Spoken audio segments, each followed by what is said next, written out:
says it's going. I can go into it. Oh, right, okay, cool. Right, so we're live, aren't we? Yeah. Right, hello everybody. Right, Tier 2 playoff Falconwood Club against Bellegrove A. Winners get into the Elite League next summer. We're going to give people the thumbs up and tell them to get rolling. Yeah, right.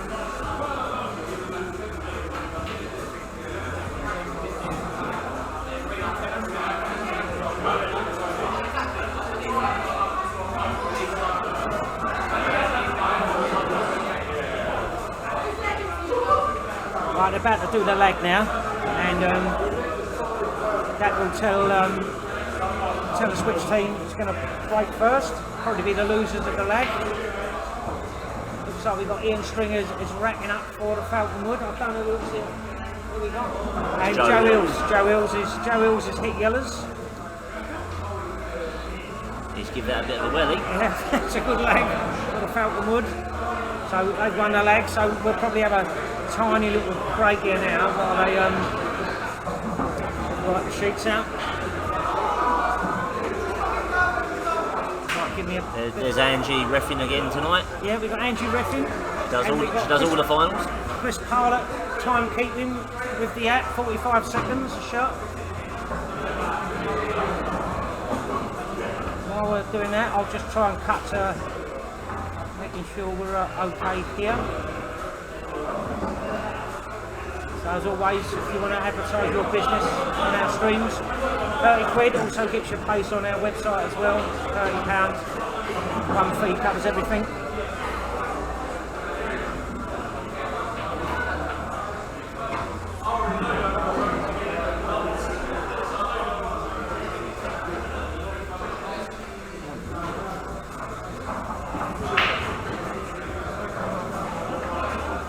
Filling out sheets, I don't think they'll be long, so we'll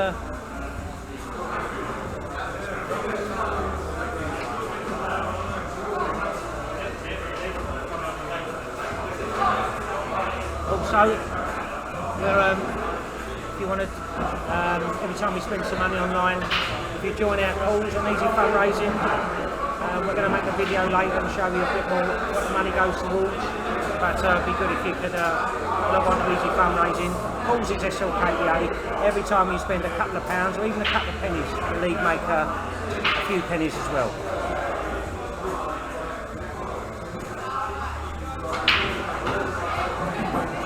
So we're off and running. Angie's going to call the players up. We should get the sheets over in a little while, so we'll let you know who's playing at each game as it comes through. Running through the teams, the Falconwood have got the likes of Jamie White, Brett Crawley, Akana Catty. Oh, Neff, they've got Neff as well, haven't they? I forgot that. Yeah, Neff Ego, Paul Baker, Ross Webster. Hopefully I haven't missed anyone out. I probably have. Bellegrove, Ian Stringer. Only your fellow committee member. Yeah, Paul Baker. Anyway, it's Ian Stringer to start. And in the Bellegrove team, they've got the likes of Joe Hills, Paul Williams, Alfie Southby, Jack Taylor captain, John Scooser, Trina Pearce, Peter Moult. Got a few watching. Louis Wilborn's watching. He might actually jump in a commentary box in a minute, so God help you. I'm not watching. He's not watching, he says he's got his eyes closed. My vote for the score is going to be Falconwood. What's it up to? 8? 8, yeah. No, 8-4. Yeah, you got to get, it must be 8 something. The first question for today is, what is Brett Crawley's nickname? I'm going for Creepy.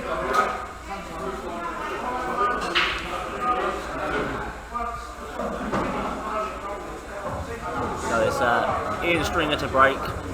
For the serious commentary, that'll be me. If you want to laugh, that'll be Louis and Gav tonight.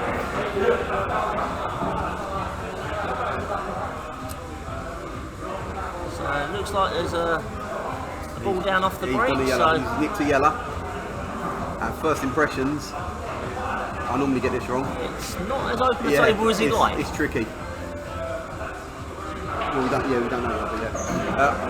I would say red onto yellow onto red. This is his first shot. Yeah, it's a good call, good spot.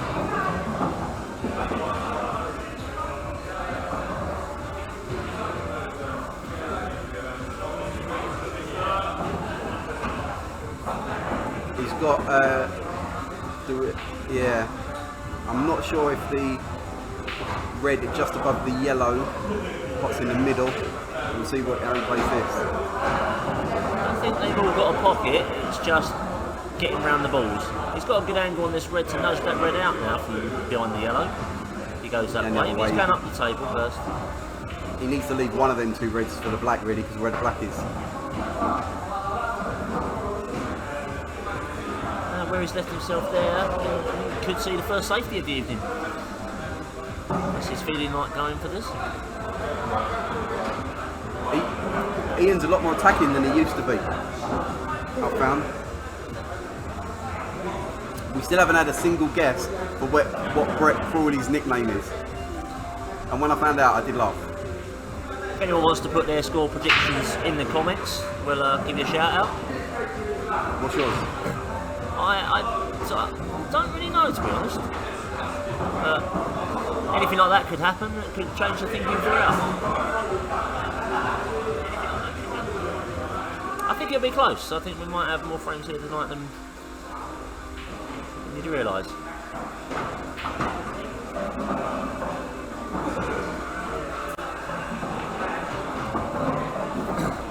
Welcome, Bazar, watching. Marshy's there. Sarah, Joanne Williams is watching. Sarah all the way from Spain watching.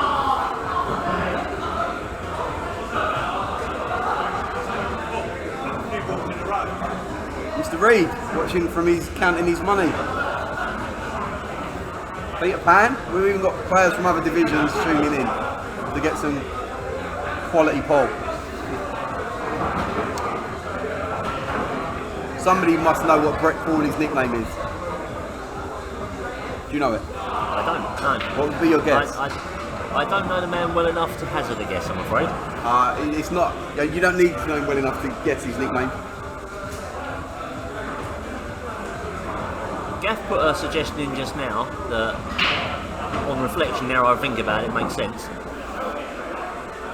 Is this to do with his name? He said creepy. Yeah, Creepy Crawley. What a great nickname that is.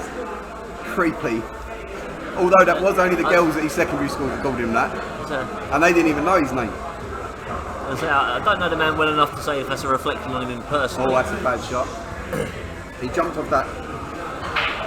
I've been learning in the last few weeks the importance of keeping your head still. It's so important, and people take it for granted.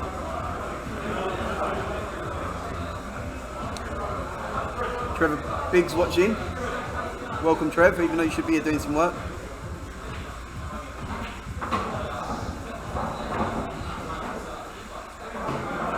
I'm sticking with my 8-4 prediction. I think the Falconwood may be a little bit too strong, especially. I think he could drop that red in the middle now and leave himself an angle on the one at the bottom to come around for the black. It's not easy to get on that black. You have to screw across, don't you? Potentially, or he could come around the back a bit if there's enough gap between the cushion. That's again a little tricky shot. Yeah, I didn't see it. It doesn't look like it from here, but yeah, the commentary box is set back a little bit away from the table, so it's not always easy to judge. But Gaff's doing the gophering, so he's. I think he takes his medicine and he screws between the two yellows onto the side cushion and just leaves it sort of midway up the side cushion. That's an option. And just take your medicine. I think he could if he wants to just screw into it and see where the balls land. Do you know what? In these rules, he could have. He's gone. There was a gap. He didn't hit it. Said. If there's a gap, hit it. Commit to it. He's on it. He's got a shot. It's a tricky little one. Blind pocket. Cut back. Or he's got the double. To be honest, I fancy hitting this. To be honest. If you don't, the yellows are there for the taking. He's Great shot. Great shot.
All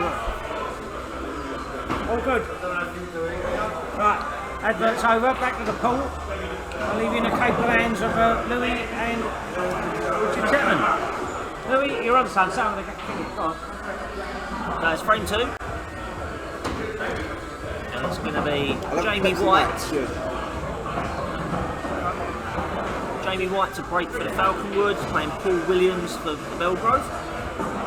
Jamie White is a very good player. Paul Williams has been around a while. He's been around a while and he can play as well. He's got a very good tactical brain on him. But yeah, Jamie's improved a lot. I think he's quite underrated as a player, Jamie. And he's not been playing that long, has he? To be fair, either. No. But yeah, it's a good standard, definitely. I think he's in the elite league of the singles league and he lost his first match last night. He's won every other match. So, no, he's had a couple of draws, but he lost his first game. I think he was up at second, I think, as well, wasn't he, in the league, if I remember rightly? Yeah. But he played Dell last night, and I think Dell gave him a bit of a thumping. All in hand, and for anyone not accustomed to the new rules, it's behind the bulk line for if you go in off on the break, if it's a legal break. If the white had come off the table, then it would have been all in hand anywhere on the table. A couple more people on the viewing. Welcome Jade, Shane, Martin. Good to see you.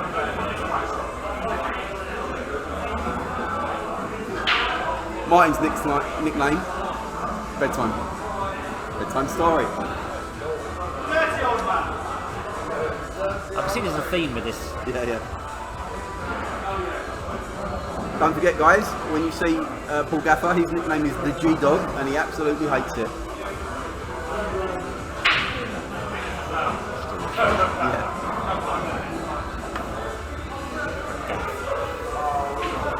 He's not taking a long time on this shot. We have frozen. We are using the shot clock tonight.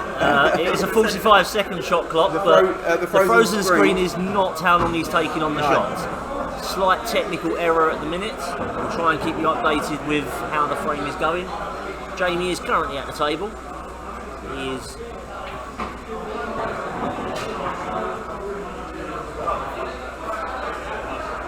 He is on reds from the look of it.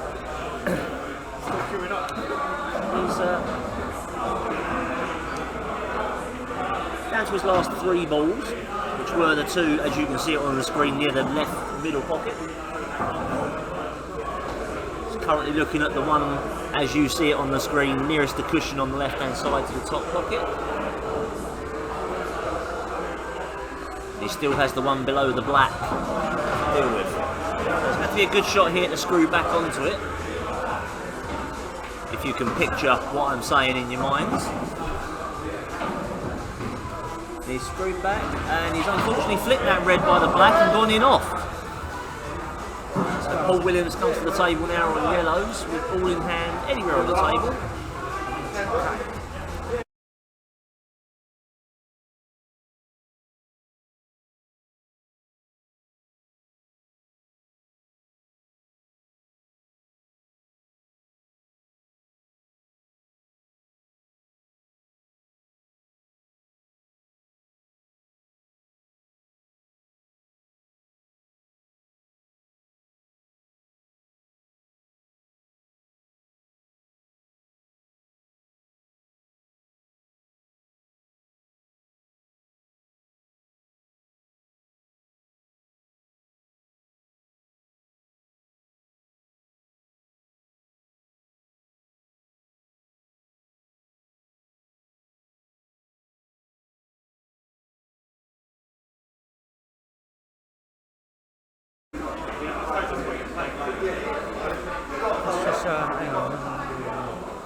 Chris Powlett.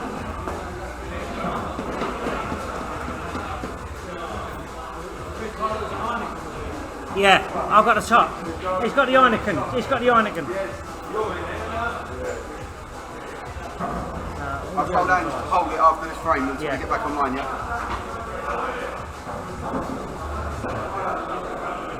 Right, it's that.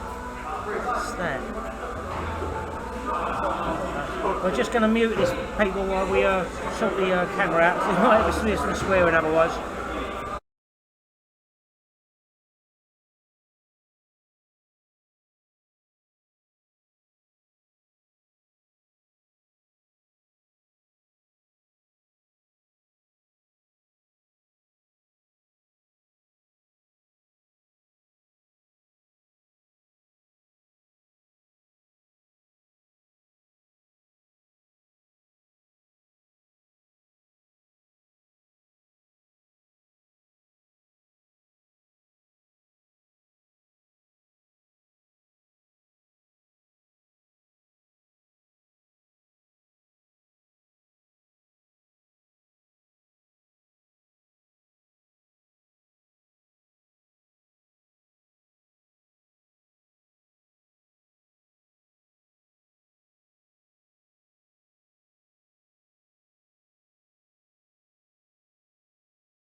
Right, hopefully we're back live and you can see the feed is coming through. Right, apologies for that.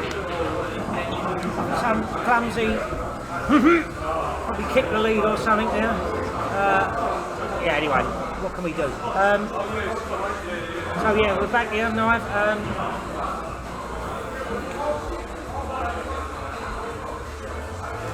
So yeah, 1-0 still. This is Jamie White against Paul Williams. Yeah.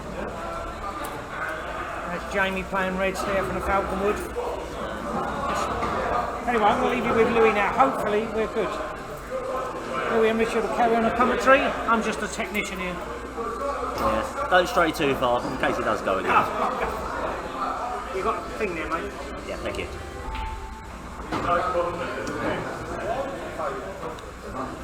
So this has turned into a little bit of a tactical battle, and in these rules, if you've got more balls on the table, you're in a favourite position with the tactical safety exchanges, especially with the ball in hand. The reality of these rule set.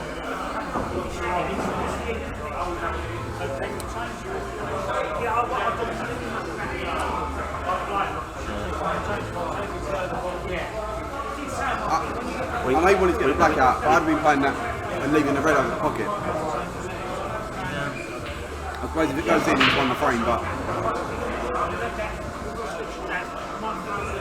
It's left Paul a reasonably, well, a chance anyway, I wouldn't say... That's unlucky. He's Yes, obviously trying to get the one out that doesn't go. Yes and no, but again, did he have to get it out? Did he have to play that? Could he have got it out with a different ball? Everyone sees it different, I suppose. He's now forced into playing the yellow at the top, isn't he? I think the yellow both. Oh well, it's a foul. What happened now? Well, it's obviously something very slight that we didn't see on the commentary. Yeah. Well, that should be 2-0. I don't see Jamie not finishing them too often. No, it's a relatively routine black here that he should just pop without any issues. And yeah, that's 2-0.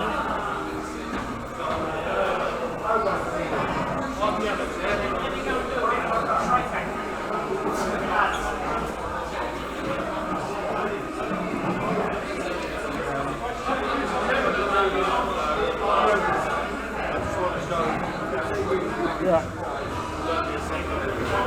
Are we still live?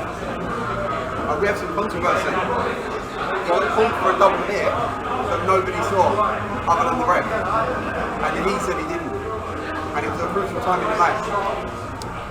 Well, we have some controversy. Well, in that frame? Yeah. Well, we can't see it on camera, can we? No, it's right at the end. Oh, right. We missed it. Paul's clearing up. Because certain today. He called it on himself, or he didn't? No, and then James got the light in his hand and we said, we don't know what's happened. The ref called it. Alright, okay.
Right, back with the action again.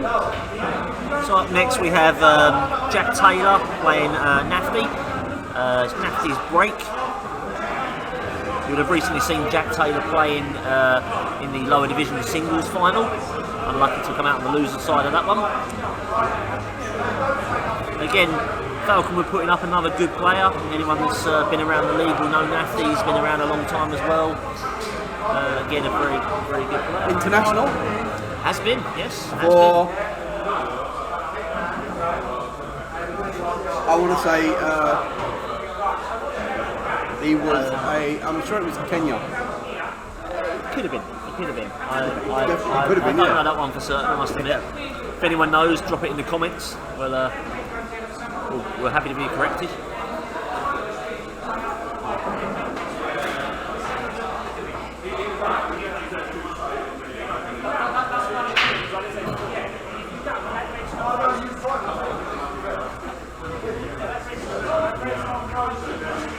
By the way, Naf's got a lovely pew, custom made.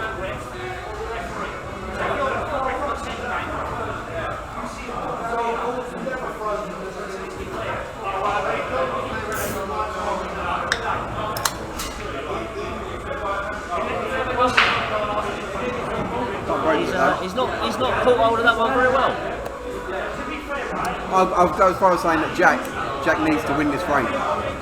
It is looking a little that way. If they go 3-0, they might just start to run away for it. They're going to run away with it if not. Interesting point, Nafty's playing in a cat. I can't do that. It gets in the way, I think. Yeah. I don't know many players that do, but No. he's certainly managing it.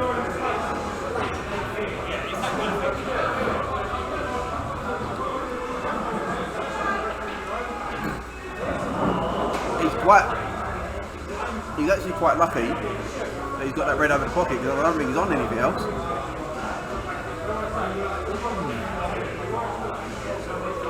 He can cut this one in.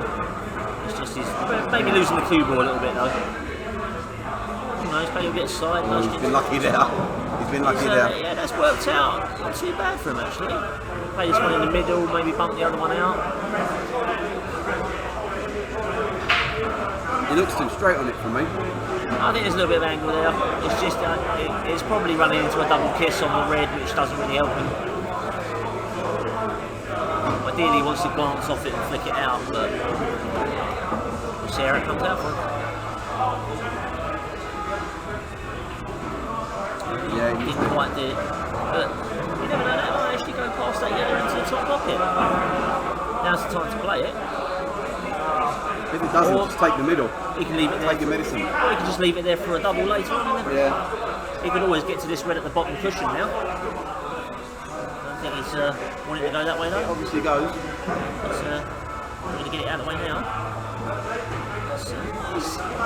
Very, very hard shot at that pace. Yeah, you've got to give the ball a chance to go in the pocket. And even if it drops in, I can't see he was on another red there. No, you've got to try and give the ball a chance there. Still a lot of work in this frame to do though, with the yellow and black tied up together there. Yeah. And he's got a yellow on the side cushion as well, so yeah. We'll see how this goes. Just looking at this yellow just by the red. Which is his first ball. You got the angle to screw into the one next to the black? I think that's what he tried. He didn't might get have hold of done. it. Yeah. Again, I would have play said the one in the middle now and get the difficult one. The two yellows to the right hand side of that are probably the balls to go into that one, if anything.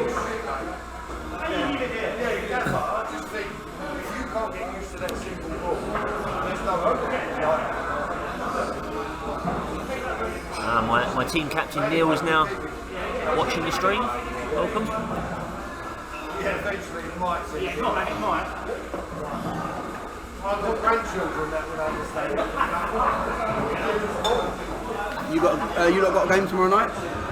Yes, we do. We're up here. We're playing London City. First team. London City 2. London City first team. First team. One. Oh, okay. First team. We played the twos already in the previous group. The London City A team, not bad team, good guys as well. Yeah, Good, they've got nice bunch. yeah, a couple of standout players. That's Rupert's a London 18 player, for example. So, there's no easy games, but we'll see how we get on. Where are you, look? We're at Waterloo. We're at Spots and Stripes. We've got Waterloo too. Okay. For anyone wondering what the hell we're talking about, that's Interleague tomorrow night. And it's Interleague that in the past, maybe 4 or 5 seasons, we've been completely dominating. That's true. When I first started playing SLKPA, Nice little combination shot there from that's a good shot. You can do that. You can do that now, which is nice, but he's not on the yellow. People like to call it a skill shot. But it's only a skill shot really if you mean what you actually do. Combination shot's probably a little bit more forgiving. Yeah, I'd say Waterloo were the top team when I first started playing SLKPA. Yeah. Yeah. Waterloo have traditionally had a strong team.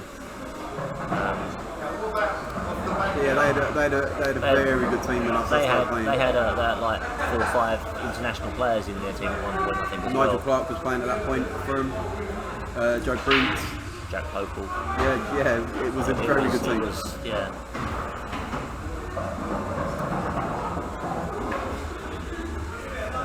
I believe this yellow does go past the other one. That's what he's queuing up for. So see if he can drop it in. It's getting worse. It's getting worse. He's digging himself into a little bit of a hole here. I'll tell you what a lot of players do that you should get out the habit of is leaving your worst ball till last. Yeah, the amount of times I've watched players and they've got a difficult ball and it's still there at the end of the frame, you think like you need got to get out you've got early. to tackle it early when you've got balls to land on after. I mean, I think he might. I mean, he can't see him now, but I think that yellow by the black may go in the middle. It's possible that he's got to play he's got to play a shot here. Bear in mind, he's still got to hit a cushion after contact, and that's about as good a leave as he was likely to get, to be honest. He's only left a double on the red. For anyone wondering what that beeping noise was in the background, we are working, as I said, with the shot clock, and that was the 5-second countdown. Again, there will be a little bit of a video going around about that, but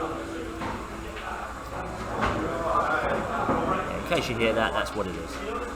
And obviously we're bringing the shot clock in for everybody at the start of the winter season, so it's something we're all going to have to get used to. If you want a traditional stopwatch, then we would suggest, if you haven't got one, you can get one off us at cost price, which is they're only a couple of quid. We suggest.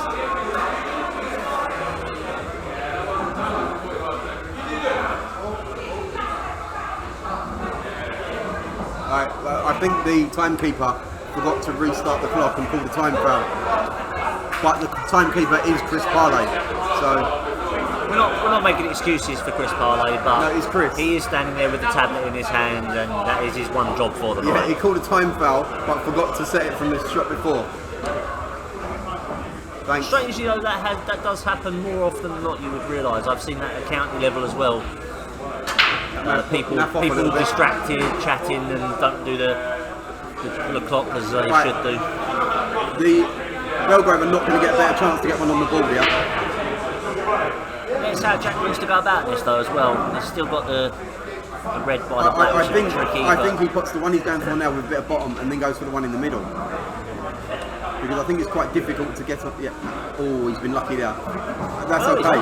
That's okay. He's where he wanted to be. He just screws back to the cushion now.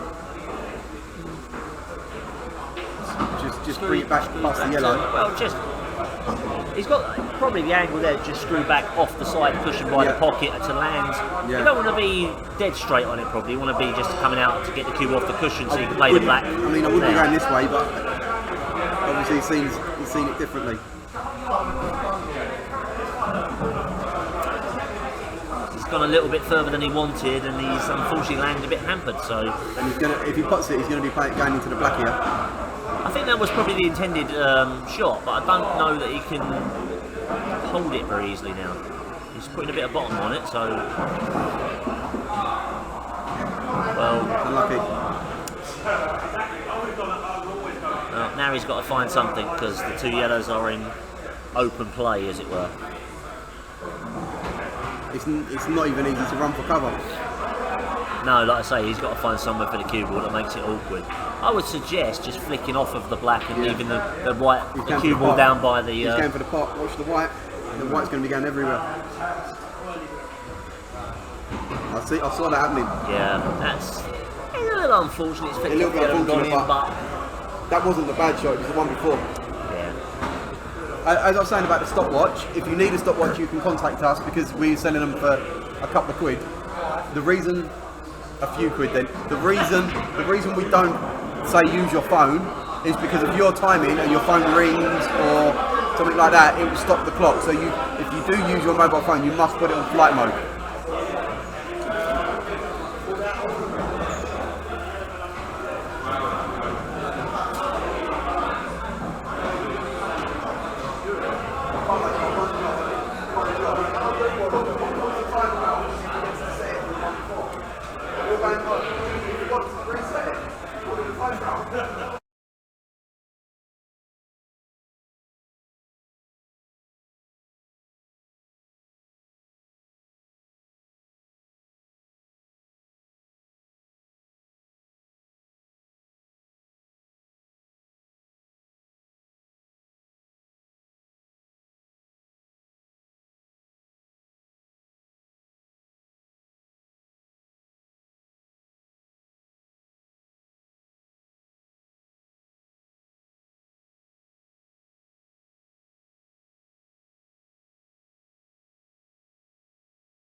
So that's 3-0 to the Falconwood, and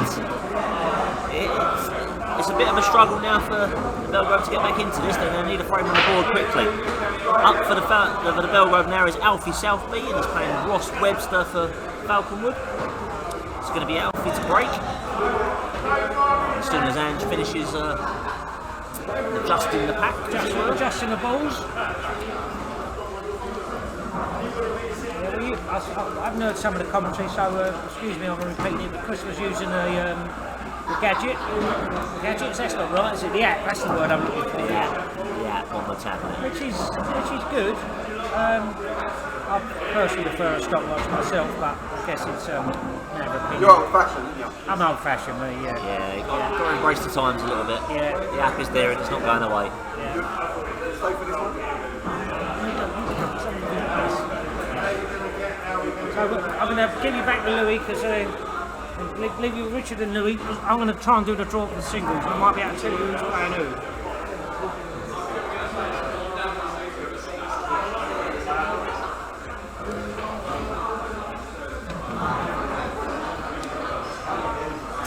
So Ange is ever the professional here, trying to get the rack as tight as she can.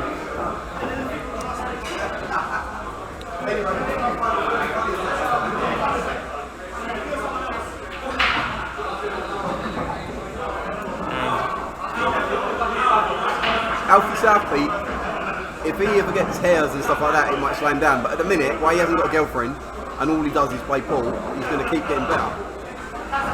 As I say, I don't know what's going to happen when he hits puberty. He should be good the amount he plays. Although I said that about parlay. Sometimes it doesn't work like that. Yeah. Sometimes pool's just not for them. Well, That's commentary, just 1 sec. I'm going to press the drawer here and get the numbers out. So will you watch this, Lou, what I do it, Richard? I'm going to press again, it will come up a list of 64 numbers in a random order. Right, it's just done it. So I'm going to start writing them numbers down. I'll be able to tell everyone who's brand new in a minute. So yeah, after this frame, we Yeah. have to tell you the first round draw. Might not be quite this frame, but it'll be soon. but we'll keep you posted. We'll see how Ross gets on with this visit first of all. Ross is a very what's the way to put it? Patchy. He can be absolutely amazing or miss a ball over the pocket. So you never know what you're going to get with Ross. Streaky we'll call him. He's a streaky player. He's in a good position though. I mean, you wouldn't be leaving that red on the far end till last, would you? But I think he's overrun that one slightly. He's got the option there of flicking this one in the middle, and if he screws up the table there, he could either hit the red or into the yellow. he wants to screw it onto the yellow, really, doesn't he? Yeah, it and then does. he'll be on the red. Yeah. But that's not. I mean, Again, that's not. It's easy to do from here. It's not an easy shot to control. I think he's run a little bit too far to do anything else. You can probably see this one here, so a little bit of a reroute. Yeah, he's Yeah, no man's land not sure now. on that one. It's, I think he was trying to play for the red on the right hand side, I think, and it's just gone a little bit too far, and he's, like you say, landed a little bit in no man's land. If it passes the yellow he's looking at, then he can roll it in and get on the other red, but I don't think it does. So he might have to go in the right top corner as we're looking, I don't know. Yeah, he That is. looks the way he was queuing up for. Yeah. He's putting a bit of bottom on it to try and screw it out for that red at the top. Yeah, no, in it. He was on the red, but they weren't even on the red. Yeah. We'll call that a bit of a misjudgment. Yeah, Alfie's got to play the one on the cushion first, I believe. The one the yellow is closest to. No. That surprises me. Maybe he's left it there because of the red, but He's played a good shot there, though, to be fair. Yeah. That's clean, one in clean. yeah, it's a good first shot. Again, same as Ross, you don't want to be leaving that yellow on the far top cushion till last.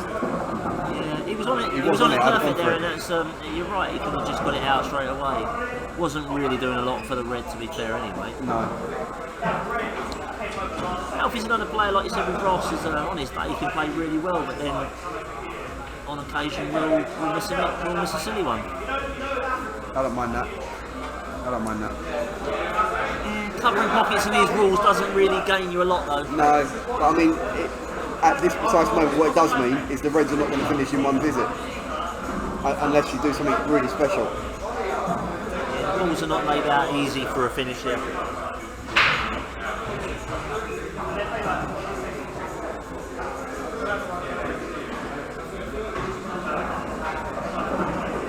So Ross is eyeing up this red first. He's just biding his time, putting it in a better place. Well, you'll be playing the yellow up the cushion onto the other yellow now. But that's a tricky. Although saying that, there's a big pocket past the red as well. I don't think he needs it though. He doesn't. don't. Not from where he is here. He can play that up to the top, like you're saying. Would you be looking at the finish now on yellows? I think they're all there. And then the only tricky ball, he's still got that yellow on top, and the one by the red on the right hand side.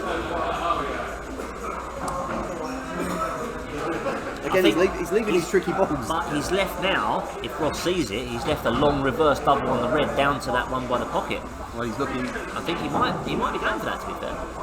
He might even be trying to double the other way. He's No, played he's it that going way, near but it. he's Well, he's caught it. you know what? He's done all right. He's caught it too thick. He's done all right there. I mean, He's obviously in got the it old yellow, rules, which is obviously a legal shot. That's fine. yeah, in the old rules that's a foul, but nowadays, lucky. But to be fair, he has left Alfie a chance now. He's got to play the plant. He's got to play the plant first, and then really he wants to be on the yellow down the cushion past the red at some point. If he plays the plant now, he can come down the table for the ones near the black. The big pocket is still there for that yellow on the side cushion. Tricky shot this. He's playing it hampered as well. No, I'm not a fan of that. But It's made reds awkward. But yeah.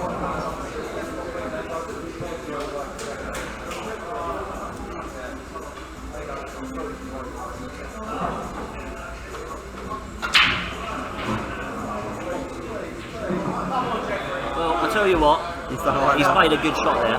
Whether it was entirely intended like that, we'll never know. He will only tell you that, but he's now got a chance. He's got a couple of dollies now. And to be fair, he takes this and Falcon will go 4-0 up halfway there. I think that Alfie made some wrong shot choices there. Yeah, I think you're right there.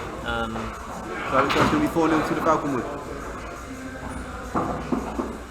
That could have been a lot different.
Okay, so we're back now for the fifth and final frame for this set.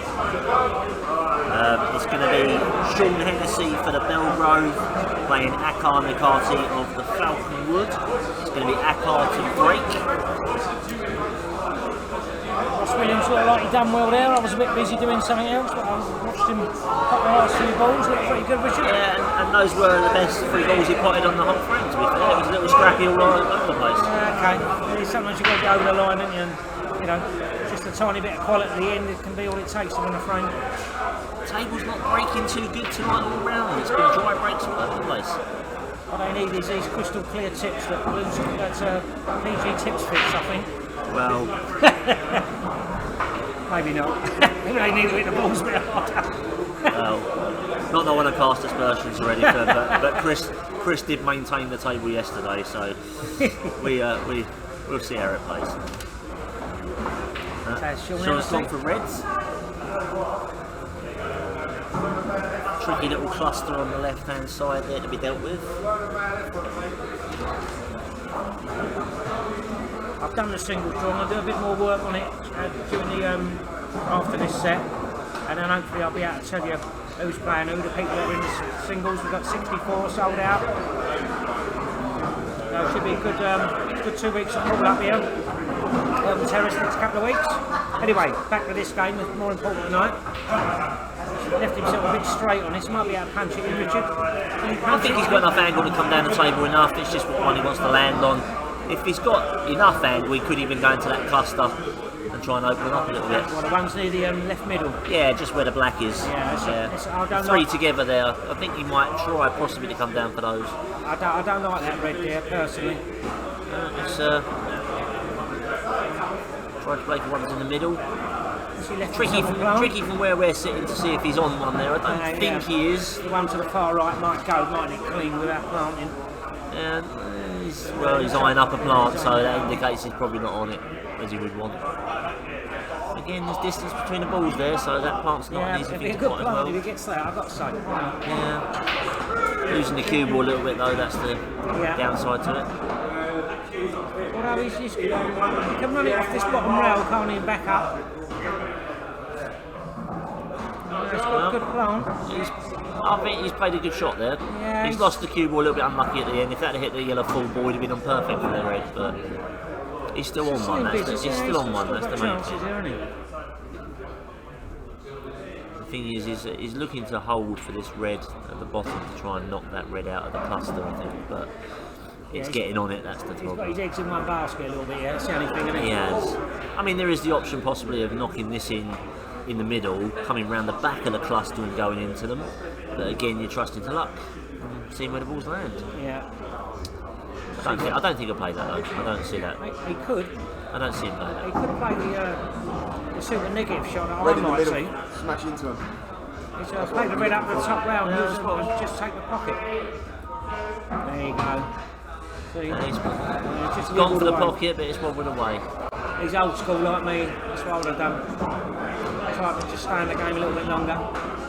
Yeah, but you're forgetting loss of turn shot, which would have just taken that ball away, and you're still left with the two in an awkward place. So no real value in that.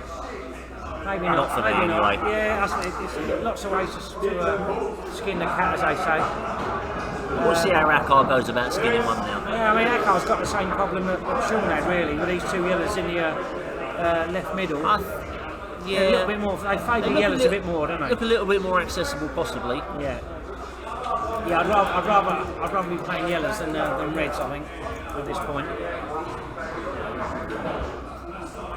No, I'd play negative, if you understand that. You know.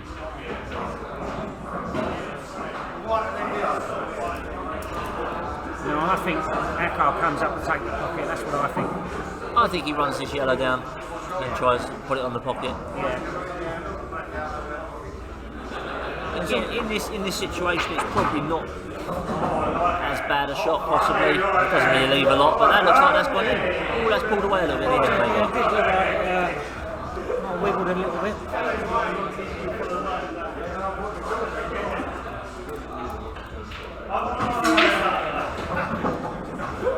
I think Sean's got a lot of trouble here, personally. I mean, he's got this pot here, but again, potting it, all it does, it takes the ball off the table, and it's one he can't go for. He can then play a loss of turn shot. Yeah, loss of turn after it. I think that's pretty much all he's got to keep himself alive, I think. Yeah, just needs to. Probably, I would have left a little bit more angle there, trying to get the white behind the yellow as well. But playing the loss of turn. Did you see that shot? Yeah, not bad. Not bad. Too bad. I think he's left Akar an opportunity now to open the cluster up and not leave too much on. Yeah. Because he can flick off the right hand side yellow as we're looking at it, just above the black, and come up the table and not leave too much on. Yeah. Possibly. Again, that could bring the red out as well and leave the game for Sean.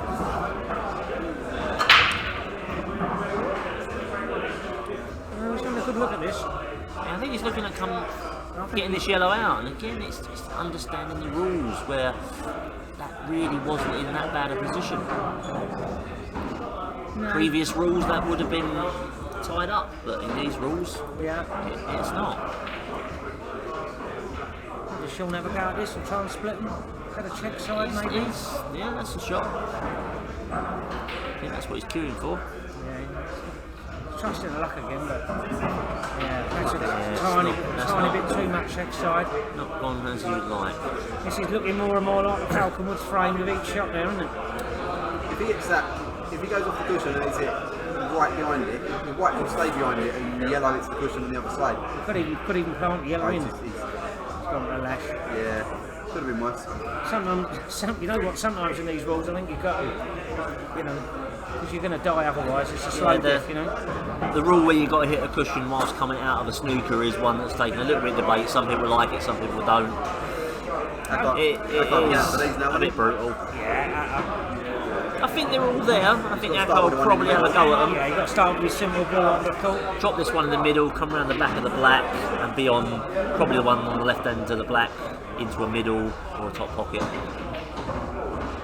is what I'm seeing. I would go for if it was me. I don't think it's up to his bed of roses, though. He's not guaranteed anything, is he? This is the important shot. I think they're all there to be got. Yeah, he needs a nice position here. That's landed. He's going to have to play the yellow. That's, No, he's got this straight yellow. that's gone wrong. That's fine. I think that's gone wrong. He can play that yellow up there and Up to reroute. the top right. Reroute that way. Don't you go top right, top left, and come down the table? Yeah. I think that's what he's left now. Again, I would have probably got that one out of the way first, but that's what he's left with. We're all experts here. None of us will probably clear these 4 balls. This is just about queuing. It's not a Yeah, difficult shot, I is it? think, Just stay, yeah. keep your head still. Yeah, I think it's just a natural pot, and that's for me. I'll just be potting it. Yeah, he's up on that. Yeah, he did jump up on it a tiny little bit. I mean, Yeah, it was- not that I'm biased, but you want Bellegrove to win a frame or two, don't you? Well, yeah, well, we want to see a final. Yeah. For Is that cut in the middle viewing figures, yes. or not? Cut middle? Well, I think It we're will. about to find out. It will cut in. It's a I think. scratcher. I think it's a It will. scratcher. But again, Cuball is moving around. I think he's looking at a double. I'm not sure what value that is, unless the black casted yellow in his bottom right.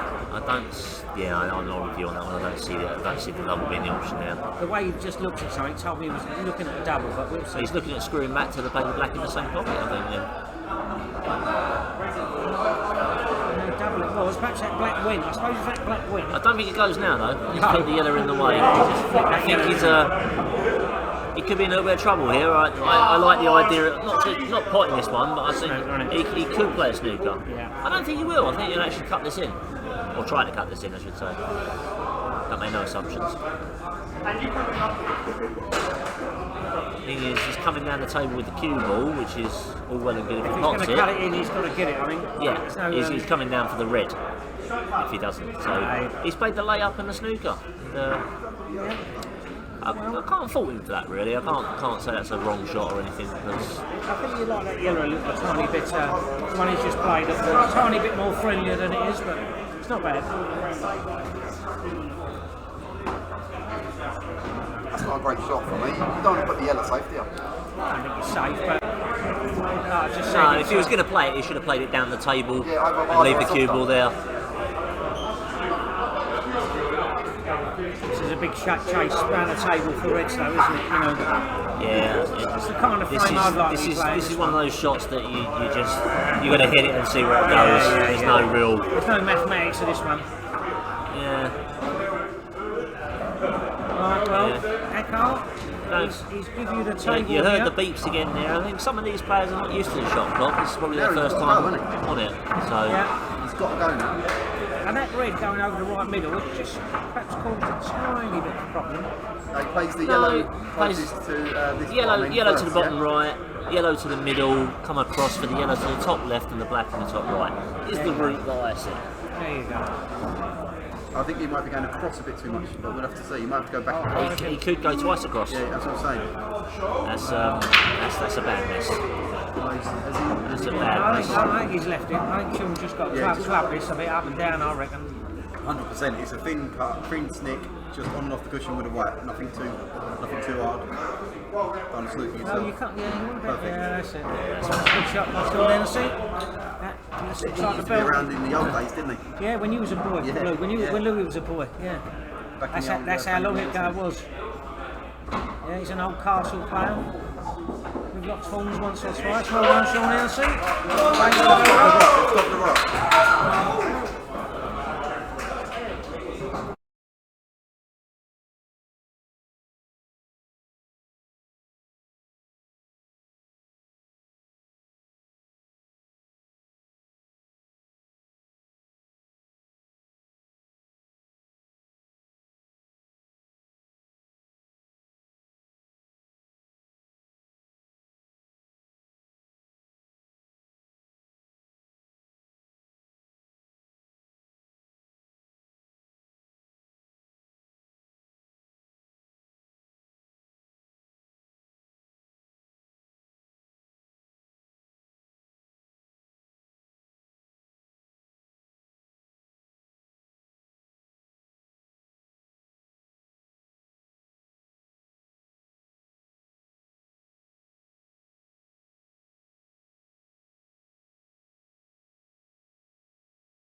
Right, we're going to start the second set. We haven't been given the sheet just yet, so we'll have to see who comes to the table, see who's playing. Looks like Jack Taylor, who's just won the rankings. Tier 2 rankings. Jack Taylor, so he's in good form. Is Ian Stringer on the other side of the table? Cheers, G-Dog. Right, so who we got? It's Jack Taylor and Ian Stringer for the first break of the second set. Jack's looking to break, I believe.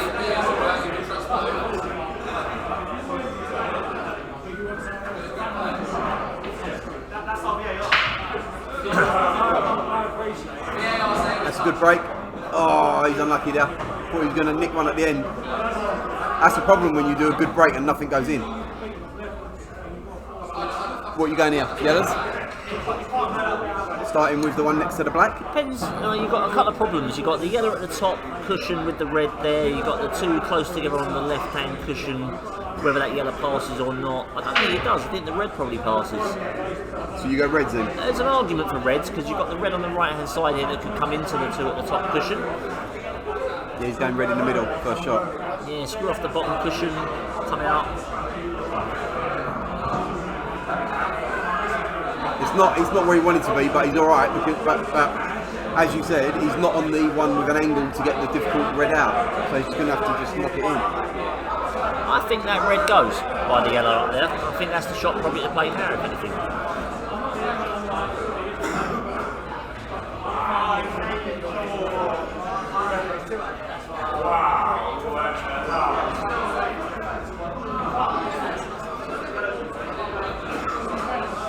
Playing the shot I was saying, he's playing the ball I was saying anyway. Well, it didn't go, but he's got it out in the open a bit more and it's blocked off the yellow a little bit, which will help him possibly see what Jack does with it.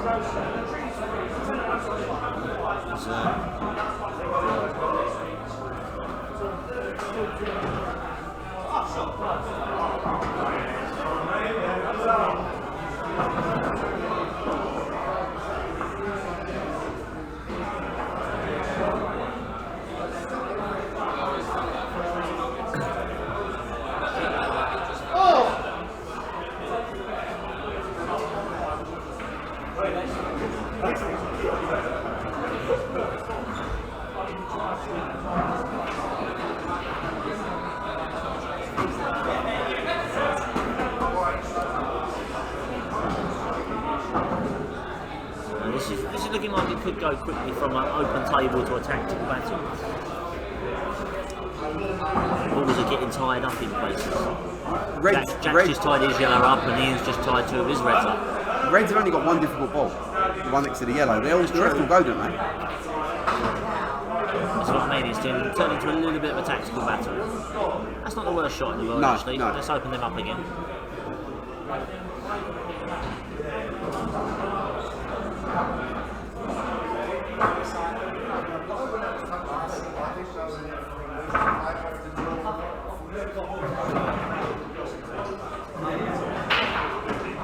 It's played a good escape there, but again it's tied balls up.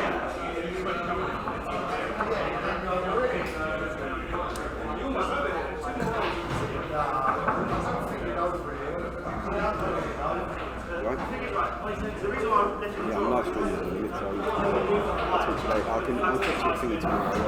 I'm not going Saturday, I'm not going Saturday and I'm not there. Probably going to do that stuff, but I'm going to come inside. Unfortunately, what you're seeing now is the result of Ian Stringer's height. He's blocking the camera nicely. You can see that red up there, but he doesn't want to move that one out the way of the yellow, so ran off the cushion. And he's managed to miss absolutely everything and put the cue ball back roughly where it was. That is ball in hand.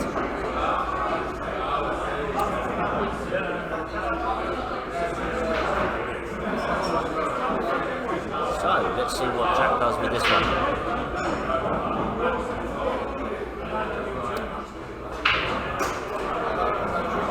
What I've seen of Jack play, he's a fairly attacking player. So he needs, whatever he does now, the first shot needs to be an angle to get the difficult yellow out. I just don't, unless he's going to do it with the one it's nearest to. When you've got a ball tied up and you've got ball in hand, He can you play can on put it. the white anywhere to leave the perfect angle Yeah. to get your ball out. That's what you've got to do. He's looking to land for that perfect angle now. Yeah. But you're putting it to, when you put it with your hand, it's much easier than doing it with a cue. So when you've got ball in hand, that's got to be the time to do it. I think that's too much of an angle now. Yeah, that's going to involve a lot more. I think he's going to come wide from that. He's going to miss it to the left side, I think. He's got the option of screwing off the side cushion into it, but He might again, have to. that's not really going to get him anything.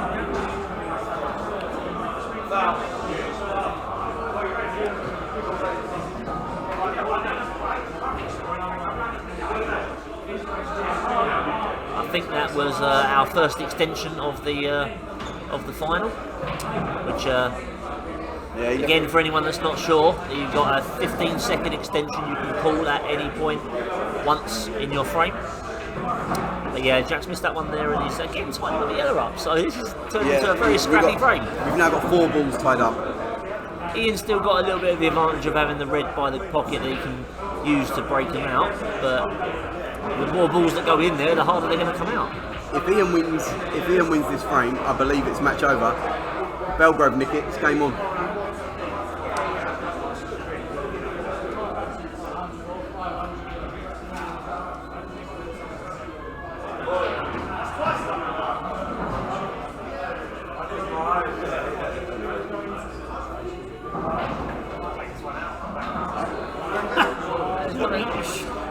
There's one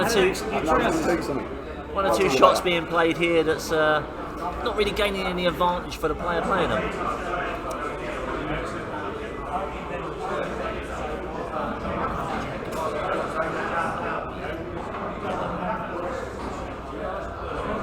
Let's put the balls up.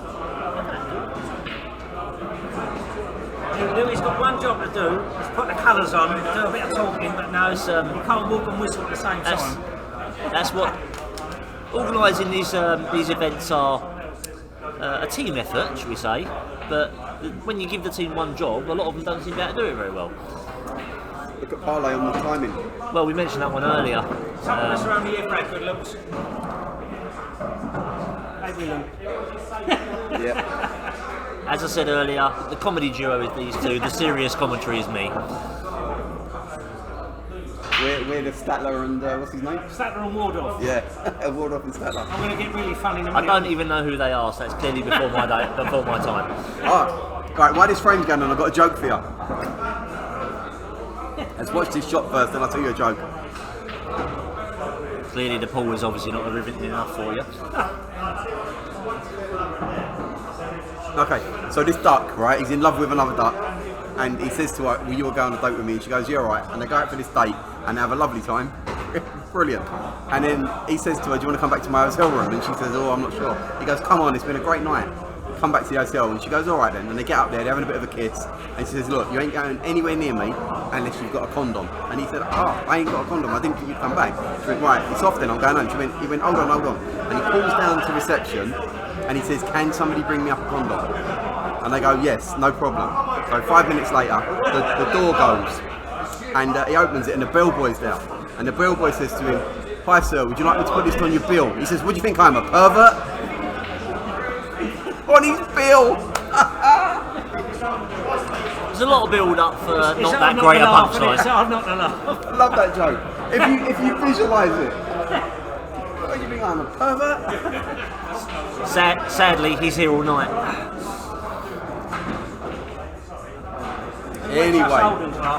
Anyway, the balls are in the same position before I started telling that really long joke. You might be interested in this.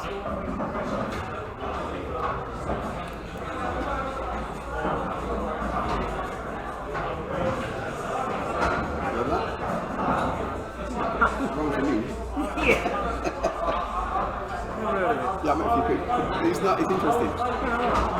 be on it tomorrow, don't worry. I'm not coming out tomorrow night, I'm busy. Right.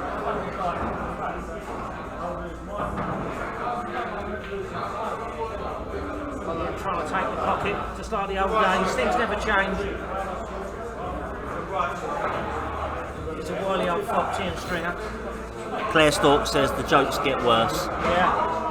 I have to agree with her, and that was the first one I'd heard. Yeah. 16 watching though. Somebody must have laughed. Yeah. Hang on, they seem to be dropping off as we speak though. Now, a bit of a tactical battle here. Of course, we have the tactical genius of Paul in the commentary box here to talk you through this.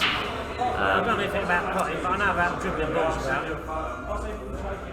He's going to take bottom left here, isn't he? Top left, I should say. He shook his head as soon as he played that. He's not happy with that. See, tapping the balls around and trying not to let your opponent have a shot, it's not really bringing your balls out to a point where you can actually do anything with the frame yourself. That's almost counterproductive, this rolling balls here, there and everywhere. Not for me, I love it. It's an acquired taste. A bit like the jokes.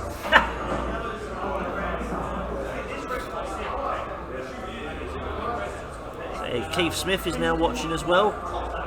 Unlucky he was in the frame to try to be playing in this tonight, but their team unfortunately didn't make it. It's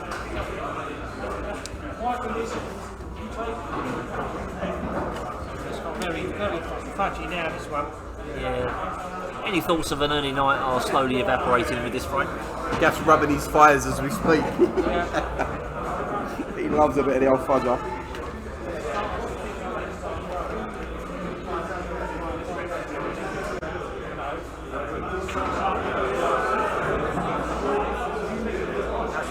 Suit Ian's game as well.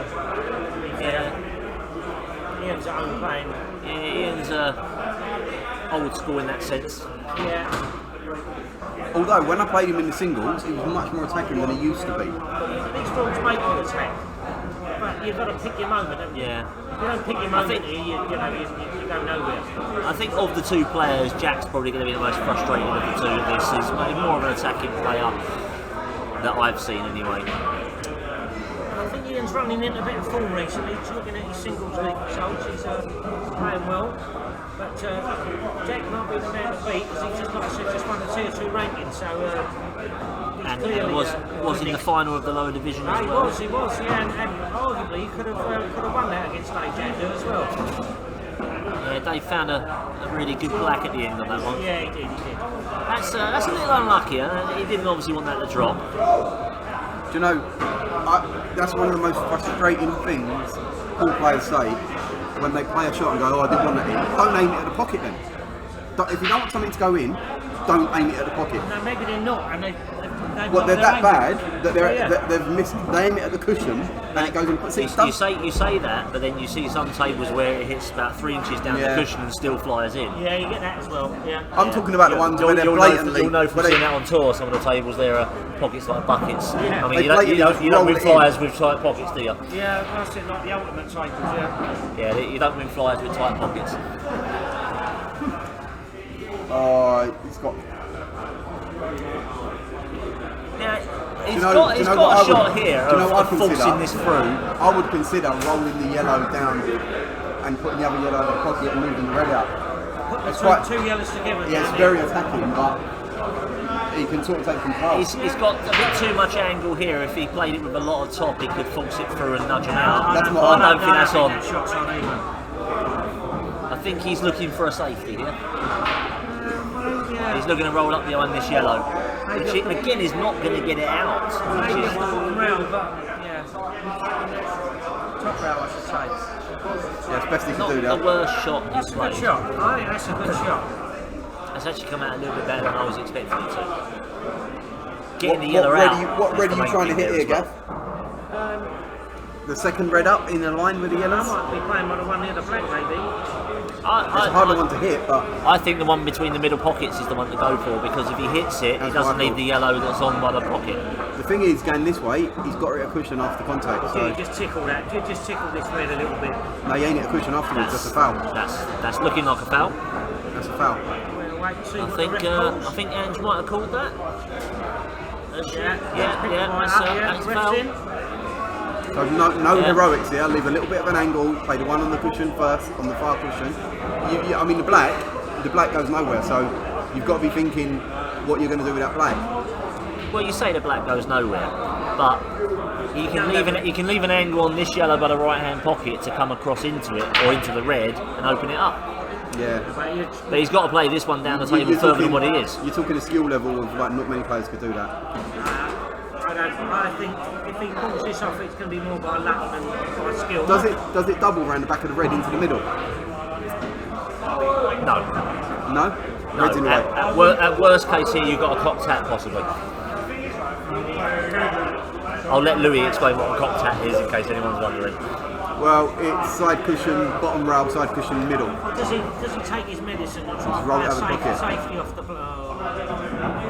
Well, He can't even hit it, can he? I think he can hit it, but he can hit the right hand side of it at least anyway. Yeah, How I much thought- of it you can see, I don't yeah. know.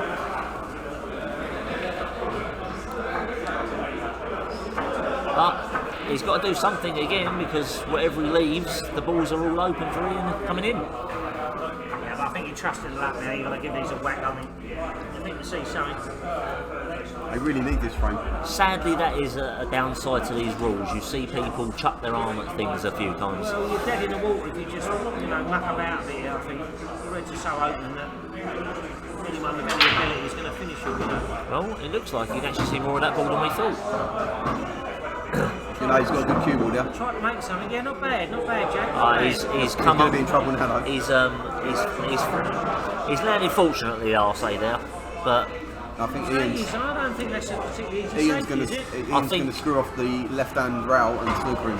he's going to come off this red he's closest to on the left-hand side, off the side cushion in behind the other one Behind the other one, potentially. yeah. Yeah, but it's a tough shot. You've got to get it Again, right. the downside of someone that is quite tall, he's blocking the camera, so we can't see what he's playing at all. We can look over his shoulder from here and we can just see he's probably going to play what we said. Clean pants on everybody, that's what we can tell you. He has left played it. that, but he's Right, left Jack. a gap.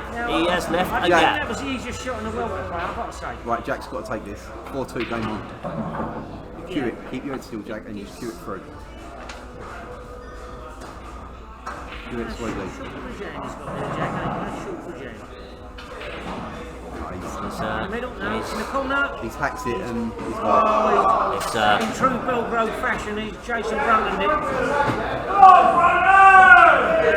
and there's the cries from the crowd as well. He's actually fist bumping his team as well, because Nobody deserves fisting after that shot. on that note.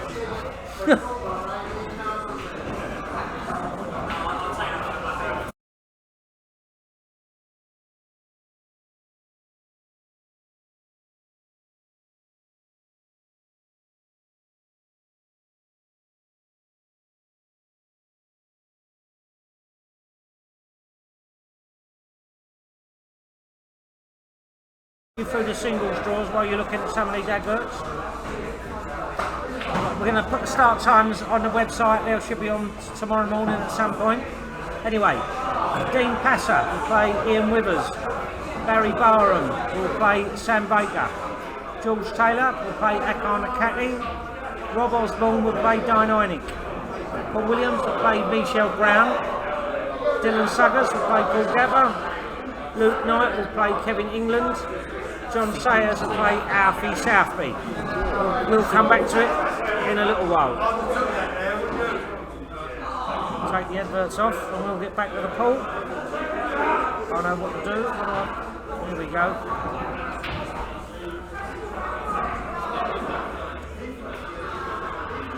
I'll be able to keep talking you through it. That's the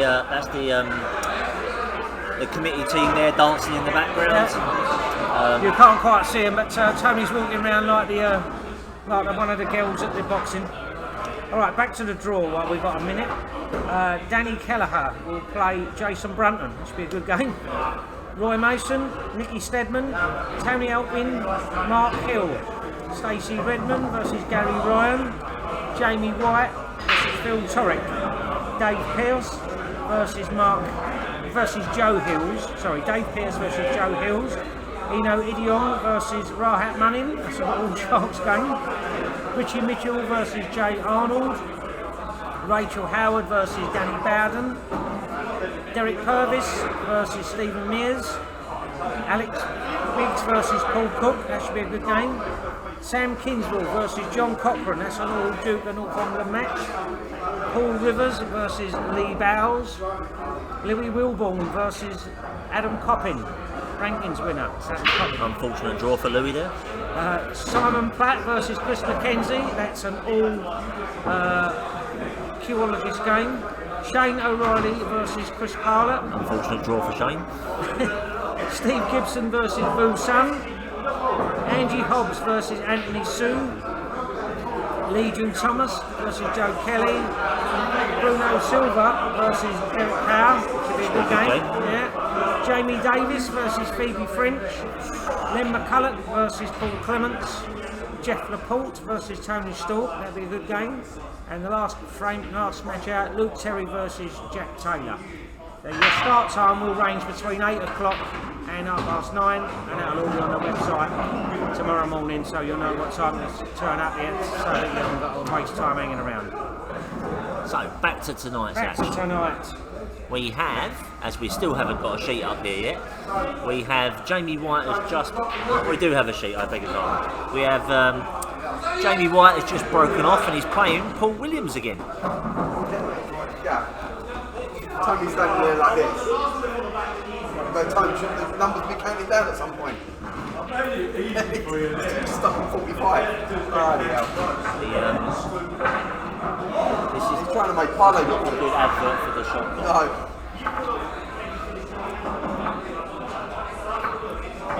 So we've got Paul Williams at the table now on yellows.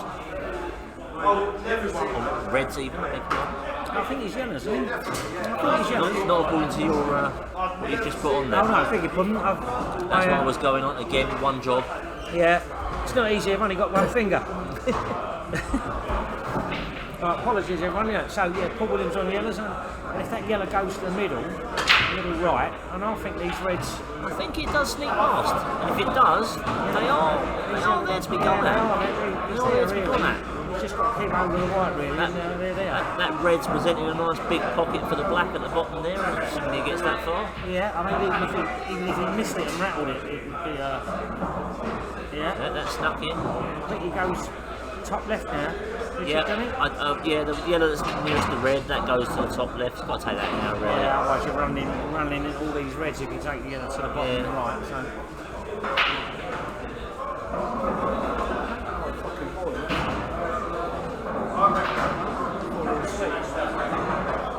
Chris Parlett's just come over and said that frame made him fall asleep.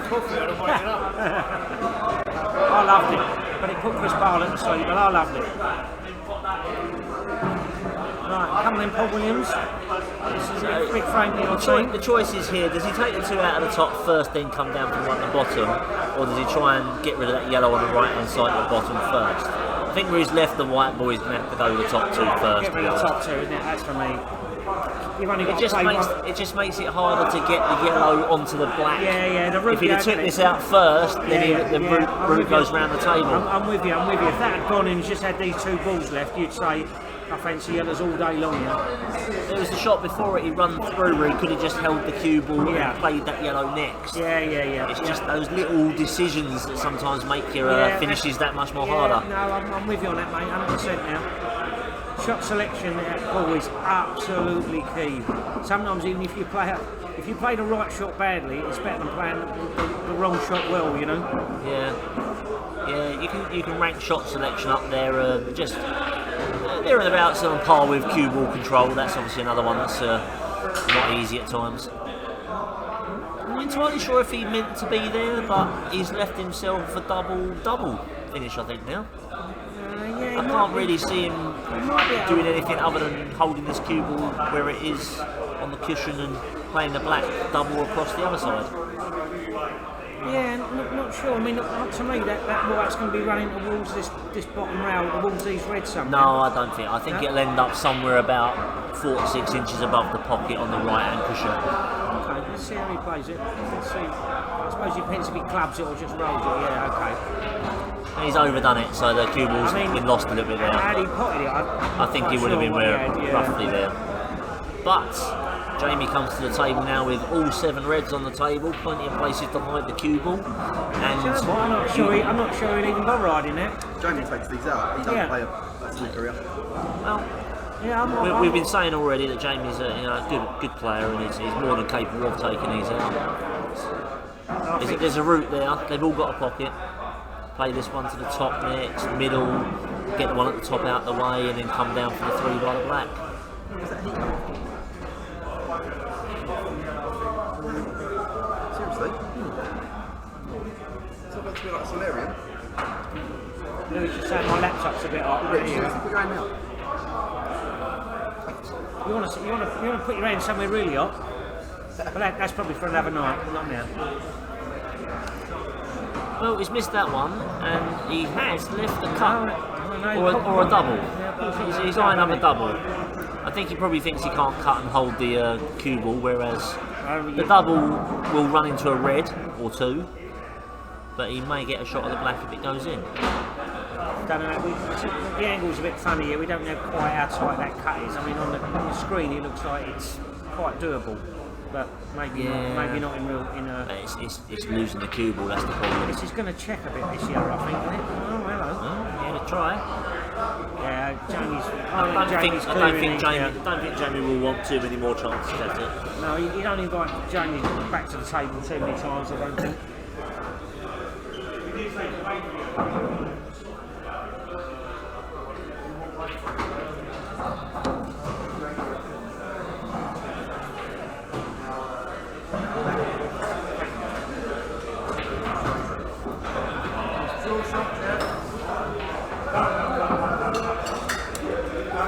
I must admit, a black where that is not my favourite because you're always going to have to play a decent shot on a black to pot it. So let's see which way he goes. I think he tried to go into that He there. tried to move it a bit, didn't he? I think he's been a little bit fortunate to land not behind that red. Yeah, had he stuck that red somewhere, it'd have been horrible. If there is a positive to it, the red has now blocked the path the black could go through, so that makes that life a bit more awkward. If he wanted to be super negative, he might be able to play a shot where he just takes the pocket and then nestles the white in behind the black, so he's got no yellow. So let's see what he does. I think he goes for this. I think he plays this one in the middle on the left, the other one in the middle on the right, come down for the red and black down here. Probably play the black top left maybe. That's a big shot, isn't it? But yeah, you might be right. Maybe but look where it leaves. Look where it leaves the yellow if he doesn't get it. Now he's playing this red on the down at the bottom left. See, now he's left that there. There is an argument to play the shot you said, where you just roll it down there with the black. Take the pocket and get the screw going. I think he's going for it. Yeah. Yeah, I didn't see him getting up. If he was trying to go into the black there, that's not gone right. This is turning out to be if he finishes this, he's done quite well here. Personally, I don't like these balls. He's gone a long way round about it, shall we say? Yeah. I think once trying to screw in that black early on was not probably the shot to play, you know. But let's see what Jamie does. Maybe he'll leave himself a double on this black. Maybe he might play for that. I think he's screwing this off the side cushion and coming round behind the black. So just below the middle pocket, down off the bottom cushion, maybe into the black, maybe behind it. Depends how he plays it. Gearing it up anyway. He's played for a double. Yeah, I think that's a wise move. That's not the worst shot he's played. I think as far as position goes, that's pretty fair, I think.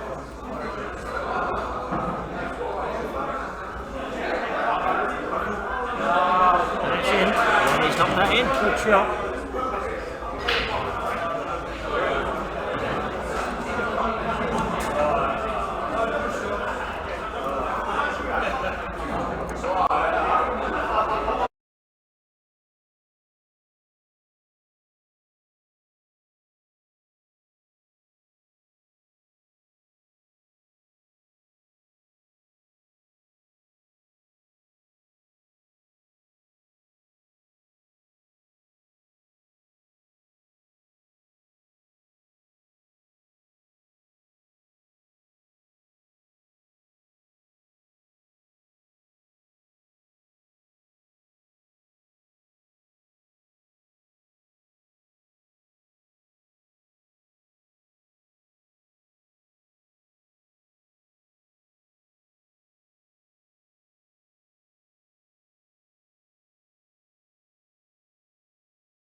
You've got a tough draw.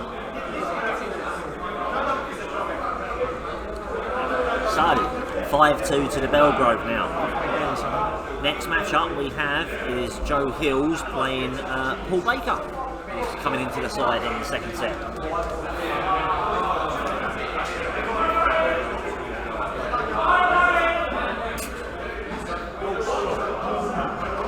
Right.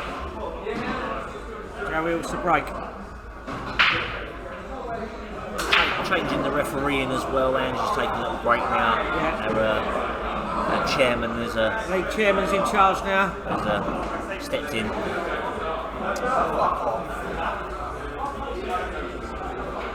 Copper, for fuck's sake. Yes, Lou, you'd be quite pleased that draw. Are you Adam Coppin in the And singles? do you know what? He's my Paul hero in SLKPA. Well, he might still be after that. He will be. He can do no wrong in my eyes. Well, you tell him, let me beat you. He will be. He probably will, but I don't mind losing to him because he's such a great guy. Some people lose to him and say, I don't like him, but he's such a nice guy, you don't mind him. He is a nice fella. Right. Baker and Falconwood are on reds, I believe. Yep.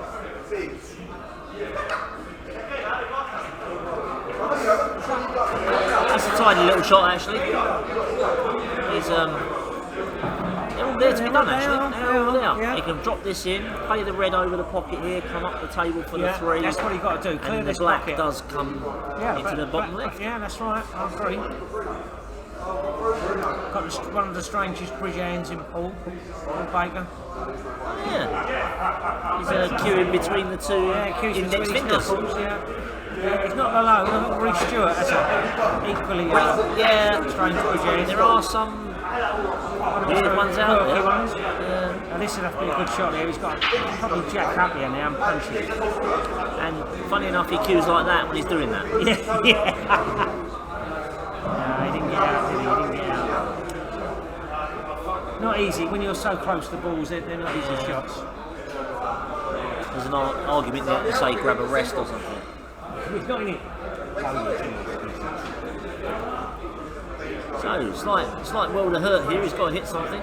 Yeah, he needs to make contact here. Alvin's got a heel. Joe will get stuck in, I reckon. Right. That's So Joe takes the I right. believe that's ball in hand. Not that the ref has called it as yet. There he is. There he goes. Just throw the ball at him. Throw the ball on the table, chairman. When you're chairman, you do what you like. You see, it's his league, you know. That's right. Yeah. He who must be obeyed. So yeah, that's the ball. Well, I'll be playing out of them three. I've got that middle one, but maybe it doesn't go. I'm not sure what he's played for there. He stopped that ball there. Not for me. That should have been followed through to take one of these two that he's closest to, and that frees the other one up. Yeah, there's so many things you could have done there, and there's no real value in what he's left. Yeah, you don't want to be giving Paul Baker the table back here. All right, fair enough, it goes. Yeah, what do we know, Richard? Yeah, that's all right then. I didn't realise that. We didn't realise that win. Just to what's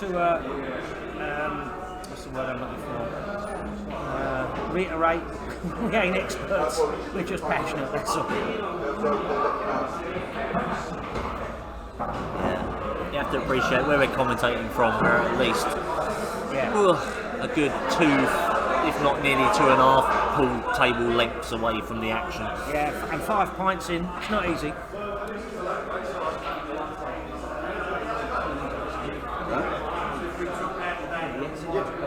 Don't lose that. It's in that direction. He's left himself a little tricky shot here though. It's 17. Baker's back in business again. That's 3 in it, the singles. Yeah. I can't make the second week. So yeah, what people just asking about the singles draw is a race to 3 frames. All the first three rounds in the will be played next week. Race to 3 each time.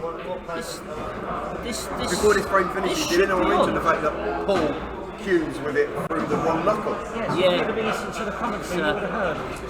But normally you're just talking nonsense. You were running around with a single sheet at the time, so It's absolute chaos here in the commentary box. Good job it's not chaos It's, in the bullseye. this should be taken out. I don't know what these. Oh, they right, I okay. think this should be taken out. I think that black will go in the middle as well if he comes down this side of the table now. Yeah. Depends Yeah. how he feels. If he can top it through to get on the right hand side I of the think it table. looks like he's playing a bit of left hand side. I don't know. He's playing with Playing it top top. and left. Yeah, I think he's trying to top it through. Yeah. Trouble is he's missed the pot, unfortunately, trying to get the cue ball down. And with a red there on the top rail, gives Yellow's licence to really have a look at this, doesn't it? I don't see these as being gimmies because you've still got to get the cue ball where you want it to play them, but my point being sort of made there a little bit as well. See what he does with it. I'm surprised you haven't called the snooker straight away here, Paul. Yeah, well, it's so obvious, isn't it? Like I said, where it is, I think you've got licence. I think you need to have a little. You need to get closer to the finish line and put him under. Personally, I think you can play down the table with one on the side here, but he's having a go here, I think. He's got to be careful he don't put the white in the left-hand pocket. That's a good pot. Yeah, that's a good shot, that. He's landed on the next ball. That's a good shot, yeah. Getting still work to come out for the next one after this. But you're right, poetic license, he could just literally play this as a snooker. Yeah, he could just dribble over the bottom right, couldn't he? Yeah, That's what he's done. And he's not left the yellow knights. yeah. And All he's got to do is hit this red really. He doesn't leave Joe out to play yeah, out. I agree. It's the little shots. If you play the little shot, the simple shots, if you play them well, it makes a whole world of difference. I don't think he's got this though, because I think he's going to miss this wide by the right hand side. Yeah, unless he's playing with lots of right hand side. There you go, he's got it. Did it? That's a good lead, to be fair. Yeah, Falconwood. He's asking the question a bit here. If Joe had left these balls a little bit more open, then there's a chance, but he's got to play a good shot He's here going to now. play a really good plant here. I think if he gets it though, the Yellow will pop out sit. again. Yeah, Yeah. yellow will sit It over should pop out. the bottom left somewhere, I think.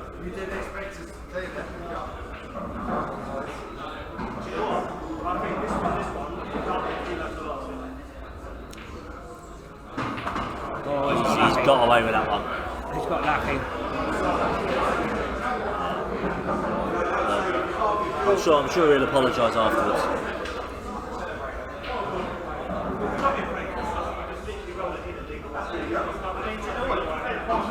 Right, oh, This is one he's got to hit this really. yeah. And he hasn't. So ball in hand, let's see what Joe does with this.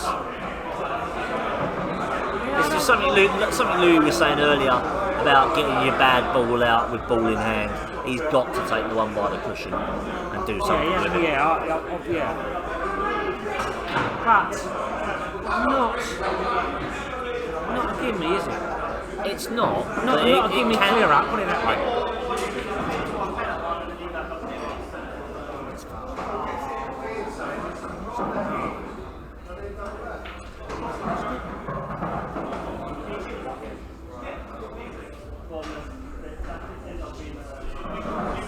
Lost the camera again. I think we lost the camera again. Bear with us, everyone. We'll get it back. I'll give you a little commentary of what I'm seeing, but Joe's just putting one by the black as you're looking at it, and he's playing for another safety. He's rolled up behind the other yellow.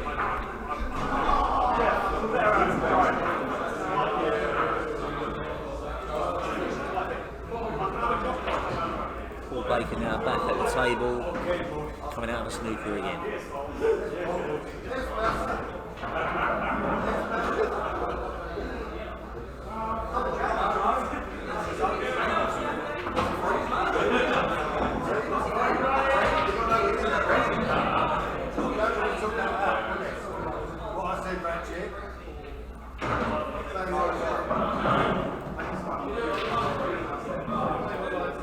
Just for those on the commentary, Joe's about to knock this black in. Pull one back for the Bellegrove, and we'll try and resolve these camera issues. Yeah, sorry about that, we keep losing the It's camera. exciting now. They're coming back into it, but they're being left.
Right, okay, everyone.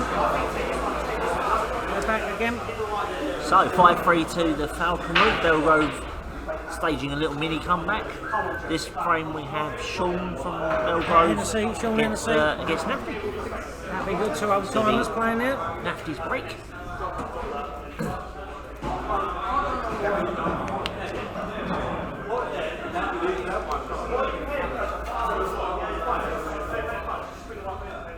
Oh, question of the day: is Ross Webster related to Kevin Webster from Coronation Street?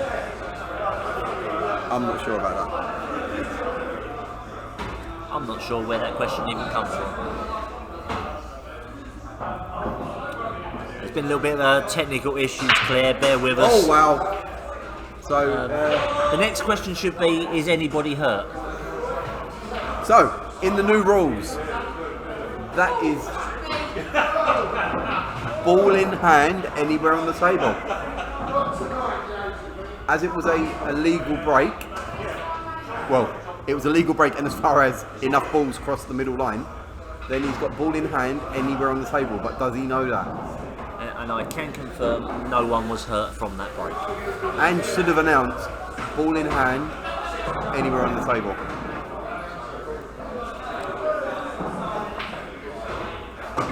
And here we go. He's having a pop at the yellows, isn't he? With ball in hand, if he's going to go for yellows, I would take the top one out first. Me too. Because you got plenty to come down the table at. You can play into an area and you're bound to be on something. Yeah, playing that. Oh, a little bit harder, he'd have been on it. He's not though. He's not. He's made it very difficult for Did he himself. play to get on it? And again, Probably not. why do that if you've got ball in hand in the first place? It's those little decisions do make all the difference. With ball in hand at the beginning of the frame, you need to be looking at the most difficult ball on the table, or you need to be looking to flick one out, or that's your chance to build whatever angle you want.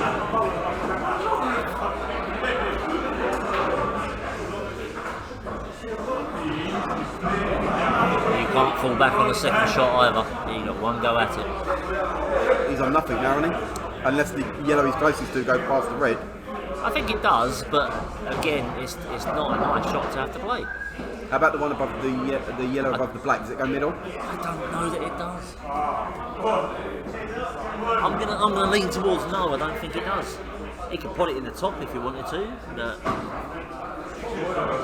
again, it's just he's landed in a position that doesn't really do much. He might be playing this top actually. Top right, yeah. He might be trying to cut that yellow into the bottom right actually. Both. Two for the price of one. He's got He's neither. had a go. And that's tied that ball up again. Here we go. And we're going into another scrappy frame. Naf plays the red down the line, maybe. We'll let you know if Chris Parley does fall asleep.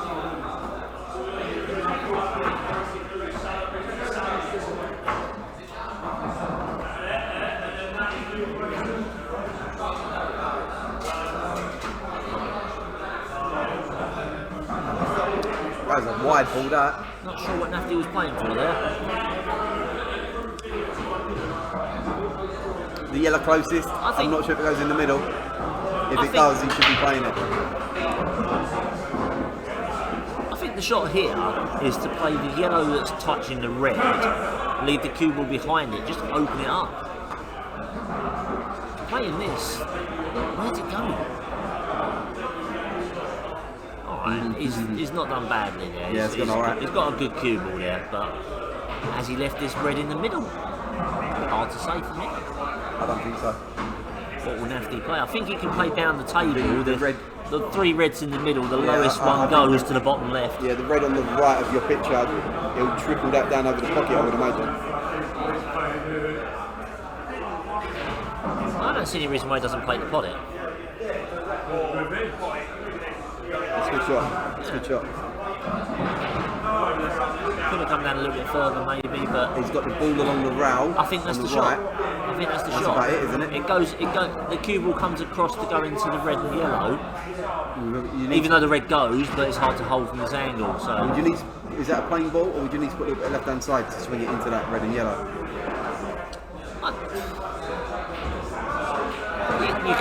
There's an argument for a touch aside maybe, but the trouble is that can sometimes throw the ball off. He's decided he's going to go for this cut. She's played nicely. That's come out okay. He can still. Red middle. Got a shot at the red in the middle here. And the white will be naturally travelling down to the reds.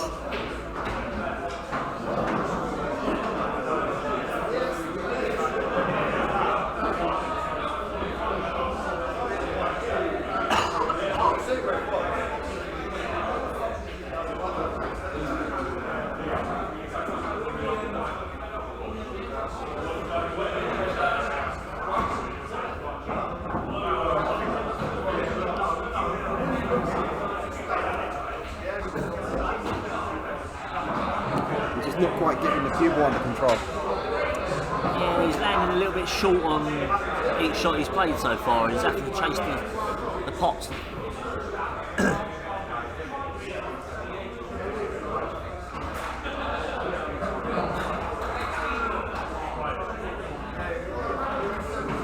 what's he looking at here? Cutting this one in with some side. Playing the plant. He's looking at the plant maybe.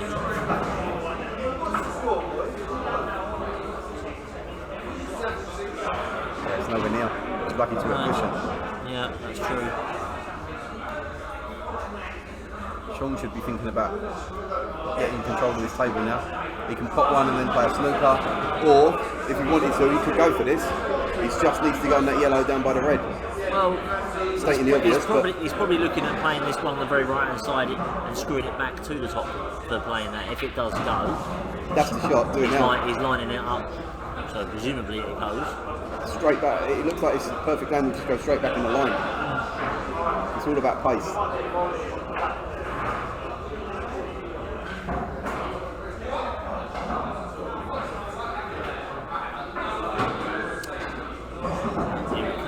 Got to cue it well. Oh, well, that pulled us. No, he might have an angle now to roll forward with the one in the middle. That's the trouble with watching players that you don't really know. Yeah. You're second guessing what shots they're going to play.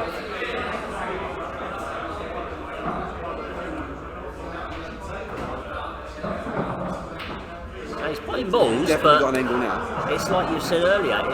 The bad ball is still there. He's not looking at it. He's had an angle on the last 2 shots, and he's not played it. The one nearest to black. He keeps looking at it, so he's clearly got a plan for it.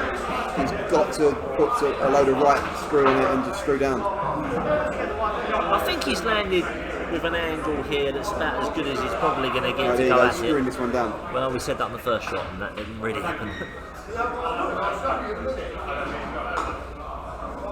Yeah, he's played it. Has he Not got enough. on it though? Not enough, I don't think. I don't think it goes off the red, so Oh, yeah. He's looking like it goes. Needed an extra inch. that's what she told him. As I say, insert joke here.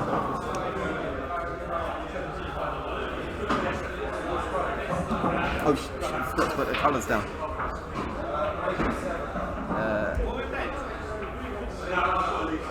Oh no, oh no, oh no. It has been one of those matches. If it gets fudgy, I've got another joke for you. It has been one of them matches that open frames that look like they could be taken out have suddenly gone very scrappy, and this is looking like being another example of it. I think Natty's just going to play a nice little snooker here, look to take control. That's it. It's a nice shot. So, The good thing about that snooker that I like as well is he's brought the red out. it's an old one, but why they're doing another fudging one? A farmer walks into his bedroom with a sheep under his arm, and he says, "Darling, every night when you fall asleep, this is the pig I have sex with." And his wife says, "I think you'll find it's a sheep." And he says, "I think you'll find I'm talking to the sheep."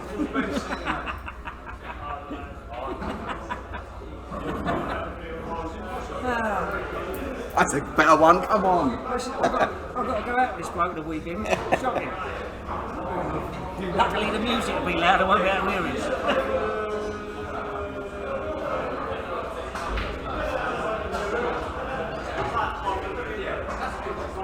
If this gets really fudgy, my favourite joke's a bit long, but it is a great joke in my opinion. I laugh every time, and I even know the punchline. It's not the one about the dancing, was it?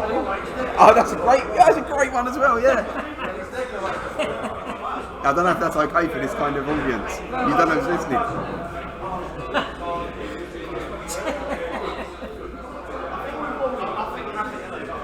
So now I think you can play this get the yellow. off the yellow, and bring it all out in one shot. It will go in off the yellow. He's giving it like he looks like he's going to do that. Missed it, He's and the missed white's it, in. and the white's gone in. But do you know what? He hasn't. I mean, The shot here for me he's lost yellow, the turn. yellow Lost to the red. turn. Yellow onto the red. Yeah. But the only problem with that is he's doing it. I'd suggest he plays it straight and he plays it with bottom so the yellow follows through A little to bit, go yeah. onto the pocket. Yeah. Yeah, so it's like blocks the red and then the other red. Yeah, and he'll leave the cue ball on the top cushion and not leave anything simple. Sometimes you have a little punt, don't you, with these balls a little bit.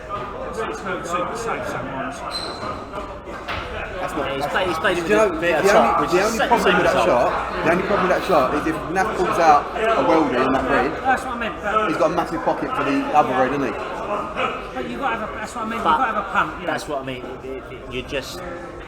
You're basically. He had no other shot. You're laying down the mark and say, go on and have a go. I mean, so looking at the other side, even if Neff doesn't make these two reds, the yellow's guaranteed to win. It's not droppings, are they? No. And now he's tied the black up to a certain extent. He's probably going to play the one. He's got to play the one on the left first, doesn't he? Yeah. Only got to drop it in because But then how'd you get on the black? you pot it and you come down the table down here. Yeah, I know, but Or pot it, come down the table this really side, hard, isn't on it? the left hand Really hard. side. I would go, I think I would go right cushion to come across towards the left cushion for the black into the bottom right. Me being a shot maker that I am. I think if this is me playing this, I'm dropping this in up here. No real pace on it, just come off the cushion, leave the cue ball roughly where the yellow is now, and then you can play the yellow off the top, come down with a bit of side, and you look like the black to the right bottom. how long has he been on this shot? Are we still doing timing? Yeah, of course it's good timing. 12 seconds. Oh, it's going to be tight. You might hear some beeps. It's like that, but listen to Parlet on the shot clock. It's a bit like listen to the Thunderbirds, really, isn't it? Perhaps instead of calling him a chef, perhaps we should call him Mr. Tracy. Right, I think Naf can get through to the red behind the black, and if he can, he has to wait. Have to shot on it. Yeah. But he's nudged that yellow slightly to knock it in the way of the red, I think. It still goes past though, doesn't I it? don't know that it does actually. I think that's just nudged it in the way. I think you can still force it through. Looking at it live, I've just had a walk towards still the goes? table. The red to the top right definitely goes, but I'm not sure that the red to the bottom left does. That's the issue. Or he's playing the double then. He's getting it out now. Good. Yeah. Double return shot maybe. Or look to get it in behind. Look to get it in behind the black and the red. That's not a good shot. I think he's got a slight double kiss on that one. Yeah. Which is a bit unfortunate. It hasn't gone as he planned it. Of He's course. got the black tied up, hasn't he, to be fair. Well, again, has he though? Yeah. Has he though? It's again, It goes in five you can pot. Well, yeah. But you can pot either of these balls. Probably the one with the red is the one to go for now. Just come out, and then you can play that yellow because it's over the top. He's playing it any way you like to He's come down the screwing it. table. He's screwing it back past the red. But that's fine. That's fine, He's just yeah. got to get out from behind the red. Now he can play that off the top cushion on the right hand side, come down the table on the left hand It's all side. about pace now, isn't it? It's all about pace now. Yeah, plays it too hard, risk of being off maybe, but Look, he just come past, just past the middle pocket. Yeah. We make the game sound so easy, don't we? Well, for wanna some see of us- us, you for wanna some see of us us, play it? it ain't that hard. You watch me play it, it's like a Rubik's Cube. I get the yellows well, when I ain't got the reds, I start all over again. It's great. Don't let. Oh, it's unlucky. Oh, it's so I was just going to say, don't let the joy. It's very unlucky. But you know, with the new rules, you cut it because it don't matter if the red goes in. No, it don't matter, does it? The red's a blocker now. now. Make the black up here, really. You just make the black. Well, that red's actually an advantage, man. I said this to Paul on commentary the other week. The rules allow you to play with impunity, and he said to me, "What does that mean?" I was looking for a snooker. That's what I thought it meant. I went over and googled it, impunity. You get it confused with impotence. Yeah, something like that. I mean, it weren't in my dictionary. I think he's playing a double here. Perhaps he's playing a double to the top right, is he? I'd be playing with that. Yeah. He's got it, hasn't he? Nah. It's close. As he floats it. No. It's game over. Well, you say that, he's still got to get. It is. He's still got to get. He's got to play the one that's down the Now- black in first. Now, That ain't a gimme. No. it's not a gimme, but Nafty is a player that is more than capable of fighting. I mean, this man's been at the World Championships now. Who did he represent? Kenya. Told you. There you go. Boom. There you I go. took a bit of a risk guessing, but Yeah. I remember it having ROW and it was either Rest of World or something else. Yeah, well, he might. Yeah, I think he's been a few times, but I think one of the times definitely Kenya. oh, hello. He's gone, Where's he's that gone, white? he's gone short position. I didn't see that one. Where's the cue ball going? Lucky. He's got his hand up though. He's got his hand up. That's what Mr. Corbett said. He said. He's got to cue this nicely in the middle. He didn't invent the puppet, but he had a hand in it. Yeah, he got a bit fortunate there, didn't He didn't hear you. he? Sorry, what? He said he didn't invent the puppet, but he had a hand in it. The bad joke film is obviously catching on. Bad joke, it's bad joke, isn't it? And he's played a good shot there, and he's obviously taken another frame for the They Falconwood here. need the last frame. He's not going to miss it with the loose cues, is he? No. No, a custom-made cue he uses is a lovely cue. 61 inch, got to make them. There you go, worth every penny. That's it, worth every penny. Used every inch of that. I put the colours up. After about 3/4 of the frame. Yeah, it wouldn't surprise me. Luke?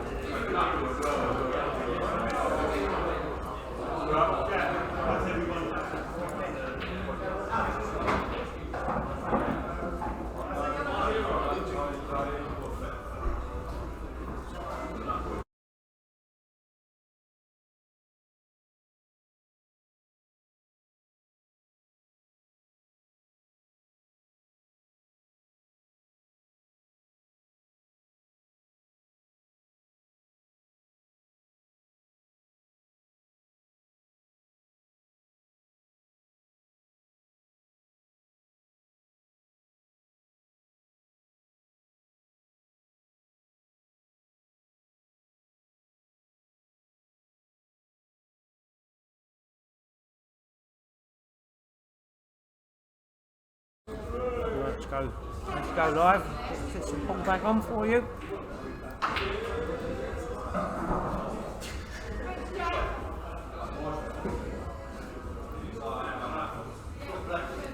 Right, we have given the thumbs up. The ref's just grabbing a quick drink.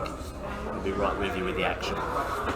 First he weren't refereeing, commentating, timekeeping, keeping your eye on all the herberts in here. That's why Andrew's known as the bouncer.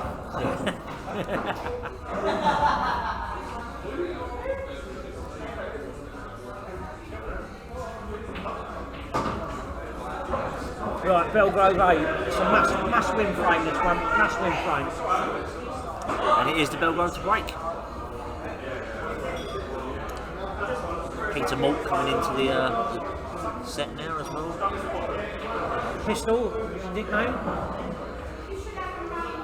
You'll know that from his... Pistol Pete takes about half a second first shot. Yeah. That's his AK-47.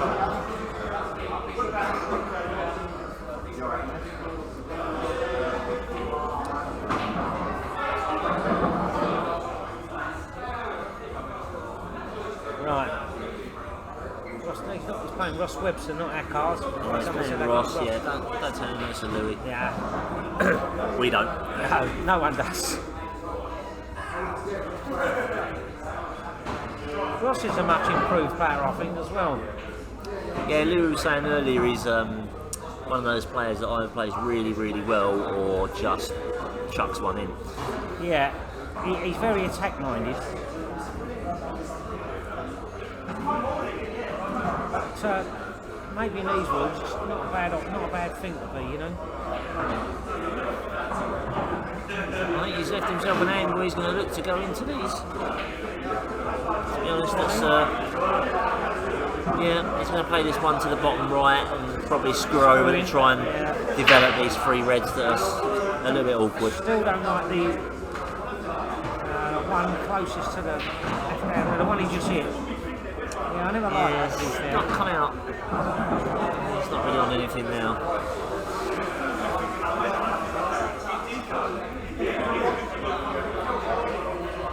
So there's a shot to play now.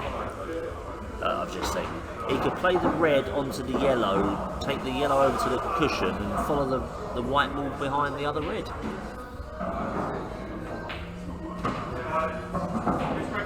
Yeah, I can't quite see what you're saying here, but I'm sure. Okay, yeah, okay. Not bad. He's got one out and then put one back in again, so yeah, it's not a bit 50-50. Anything really gained a lot there.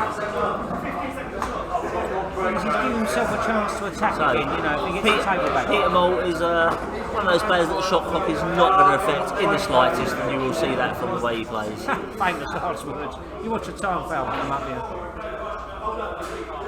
Yes. Now he's got a chance. Well, he's got an angle on this red by the yellow on the bottom left as we're looking at, so maybe screw into the other one, but it's such a congested bunch by that black that don't really get them out very easily.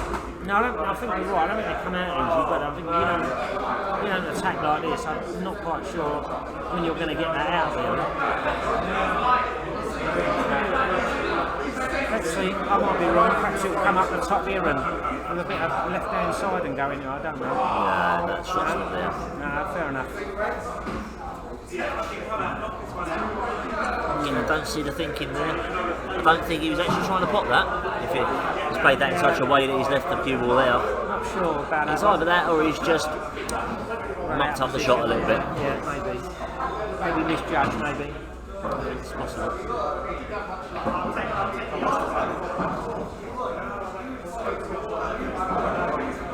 So, what's he going to do now? I don't know if he's snooping, I'm not sure if he's hooked up. Looks like he is, isn't it? Yeah, I believe so. This is one of those shots where you're getting the sat nav out a little bit. It's coming off at least two cushions, probably. Unless there's a gap coming through here onto this red. Yeah, might be out off the left-hand cushion and hit Personally, I like the idea of going up the table off the right hand side and going onto this one. Yeah, Doesn't leave a lot left, but he's been I'd say a bit unfortunate with that. To go in off after hitting it, at least anyway. I don't know what damage he's done here, that's the thing. Well, the balls by the black are still the problem. They haven't been resolved yet.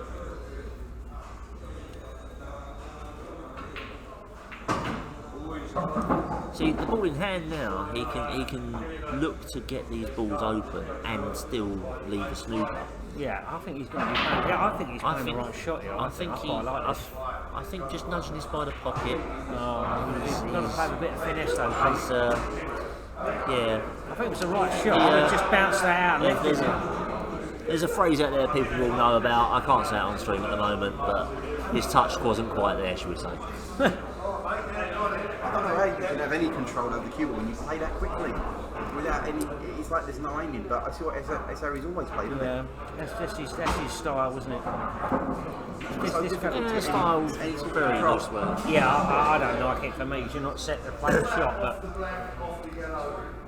it could be a big mistake there. Ross takes these out because I think that'll virtually put the Falconwood up. I think Peter had a good chance there to take right control of that frame. Yeah, I agree. I don't think Ross takes these out. Well, maybe if he Well, he cuts this in, comes back to roughly where it is. Yeah, that's right. That's what he's playing. Just call it 2 time. That's thinner than he is. But I don't think Pete takes these out either. So Well, does he have to though? No, he's just got to find a shot. To be fair, they are there. the one on the right hand They side are is there. the tricky one. Oh, it was a foul. He must have come off the cushion first.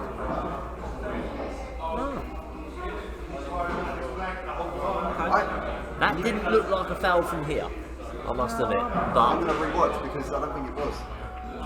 it's been called, it's been picked up, so that's what it is. that's what it is. Yeah, this is the shot, Pete. This is the shot. This is where a lot of players currently, and this is not any detriment to anybody, are finding the rules a mindset change. Playing this loss of turn and leaving the ball snookered is getting the balls open for him. Now he's not left the snooker, but has he left anything on with the rest? Yeah, it could have been executed a tiny bit better, but I think it's the right shot, definitely. For me, anyway.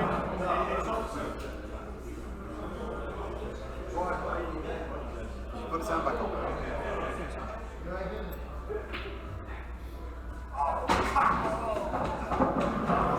If it's commentating, there's no sound, is it on now?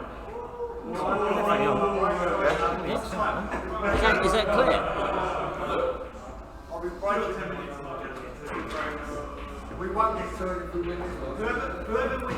I hope you can hear us. I can't see any reason why you shouldn't. We're just going to check.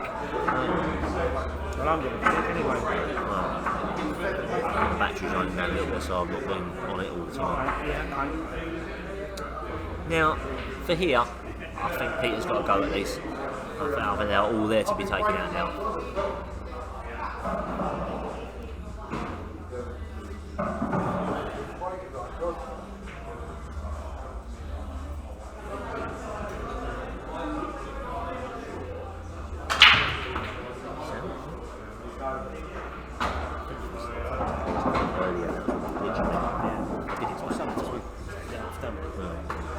Hasn't happened yet.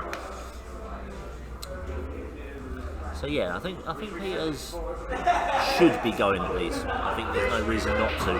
He's not landing nicely on the first shot he's played there, but he doesn't have a pot here. No, he's got If he wants to go for it. Simple snooker he's got on He here. does have a simple snooker, but again, it's all mindset. I think they're all there. I think there's no reason not to take these out. I'm not sure what he's got here, Richard. What's he got here then? The yellow by the black, By the black, that one yeah, goes. He correct. can top that through, Yeah, quite right. land on the next ones.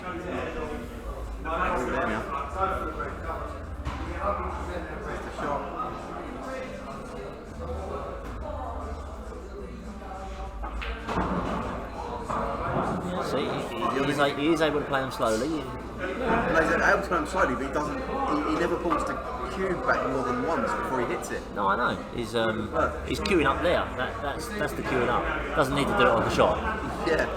Yeah, you don't. Sometimes not feathering the ball too much is keep you much steadier. Yeah, but it's more than once. Though. Yeah. He never does more than once. That's really quick. That's really hard to get right. It is a unique queuing action, definitely. Yeah, I think He addresses it once and then bang, he's gone. I think he could do with, you know, just stopping that a little bit. What am I talking about? Yeah. Just take a breath there as you're down, you know. Because that's what At happens. least he's not charging around the table playing the rest of it at 90 miles per hour as well. But then that can happen. That's gone wrong. Yeah, he's going to have to play a good shot now. I think he's going to play a little flicker here to get a snooker somewhere. The thing is with that cue action, you're stabbing at the ball, Yeah, and I you're not agree. queuing at the ball to play top, bottom, Yeah. or side or There's no- something. there's It's no not as fluidity, controlled. is it? No, it's not controlled.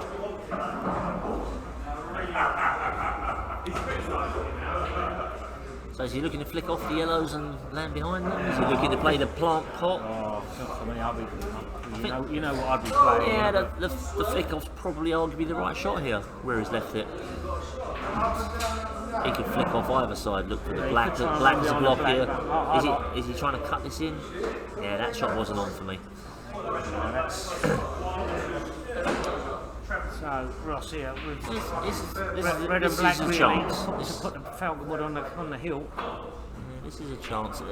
This is a chance that should be taken out. But then I said that with the last visit as well. It's a funny game, and it's never over to that black team. All the balls have come to rest. Here we go. Where's this going to go?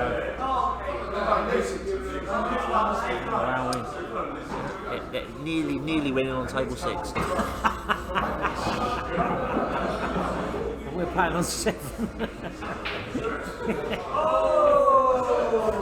Right, come on, Pete.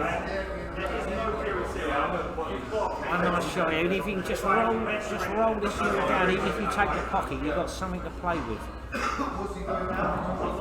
What you can't do is have a lash at this and get it wrong. You know what? He's found one there, I think. Yeah, Brucey bonus there. He's found one not there. exactly as he played, but he'll take that all day long. His team are certainly chanting that one. Yeah, that made the Bellegrove smile.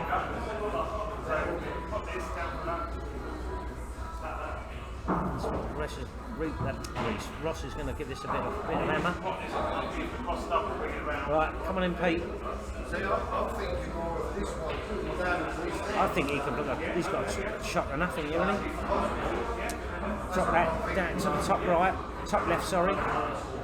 Oh, got the snooker. on yellow. Yeah. Drop it in. Yeah. Shot to nothing. If he gets it, he carries on going. If he doesn't, He's got a safe. Yeah, he's got a safety. Just doesn't want to play it too hard. If the cue ball comes out too far, he'll overcut. Yeah, I think he's got to look see what. I think there's enough there to be able to just do that. That's it. That's the shot. That's the shot. Yeah. I think he may have left an edge of this, and if he's left enough of an edge, that's cuttable. Yeah, it's going to be white's going to be flying, isn't it? I think it needs to fly around. Given the angle, it's going to come over here by the yellow and come round. So that yellow in, might it? Well, that's bonus. Then he'll be on the black. Yeah. Let's see. There it is. Yeah, unfortunate. Well, that goes off the yellow at the top. For me, I don't think the cut is the shot I'd be playing. Really, I'd play this off the yellow. He's playing your shot, Richard. That's in. That's in. That's a good finish. Great shot. That really does put the Falconwood on the hill. I want one more frame. And we'll clear down here. Show you some adverts.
Alright, we're back.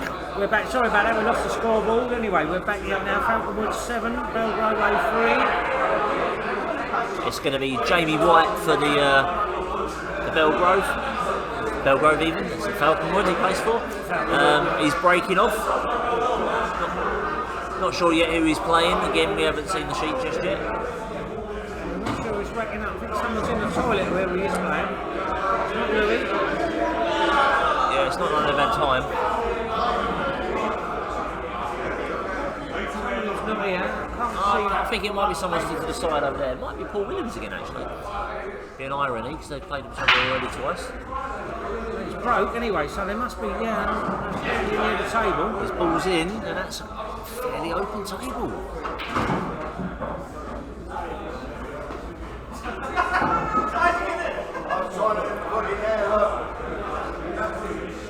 One good shot on red, so it could be, well, I don't know. I mean, the black flies in. It's just what he can get on first.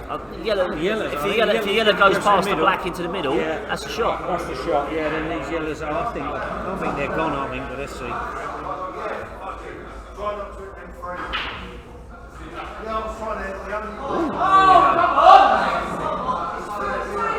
This is where you'll normally hear a chant of "He don't want it."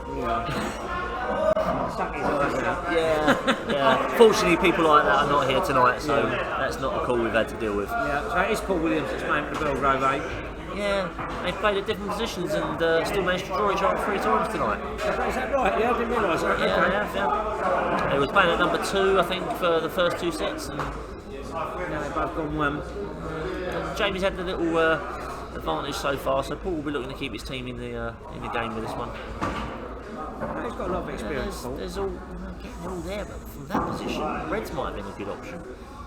Is he playing Reds? I think he's playing He Reds. is, he's played him.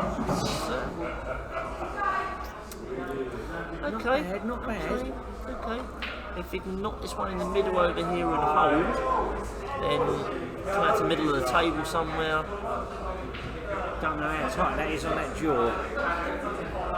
To be honest, if it's thin, it's not the worst thing in the world because it's going to maintain the cue ball in the middle of the table a little bit. He's running into the, if he plays the... He's running into the yellows, but that might be helpful to hold for the one in the middle anyway. Yeah, He's, well, okay, he's baby it a little bit. Well, maybe he doesn't like the contact he had there. Yeah, it did look a tiny bit funny as well. Don't know. Pool players are all got sets of excuses. I've got bad contact and all that. Yeah. Blame a kick, that's what everyone You've does. got to have him in your locker, because you can always go and say, well, me. Yeah, if you miss a ball, you just jump off the shot like it was reacted wrong. It's like you've been tasered. I think he's going in here for a little bit of a how's your father, Yeah, I don't think that's a snooker. I think he can see that red. He's eyeing it up going down the table, so I think he might even be looking at potting it. Well, I guess he's trying to pot it in the middle, isn't he? No, he's looking coming past this red down to the bottom left. Yeah. Okay. Playing a double, was he? No, he's He's just played a developing shot, asking the question, seeing what he's going to do with it. I think Jamie probably tried to roll him back in there again. I'm not sure. Yeah, you might be right, mate. You might be right. No, you get that a bit thick and you'd leave frame. Maybe. Yeah. I think you might be having a look here again. I think he'll get his head down and go right. If he knocks this in and leaves an angle on the floor at the top, then he's well, I was going to say he could have had a go at them, but that's just tied the balls up, and that's left the Reds there to be gone at. Come on in, Paul Williams. Paul's he's got to take his out now, I think. Yeah. He's try and keep his team in it. Apologies for the picture there. Yeah. It's not a view of Paul Williams we really want to be seeing, but no. Unfortunately, the camera doesn't lie. That's not his best side. Well, not generally speaking, anyway. Although sometimes it is. Yeah. There should be no crack watch on SLKPA TV.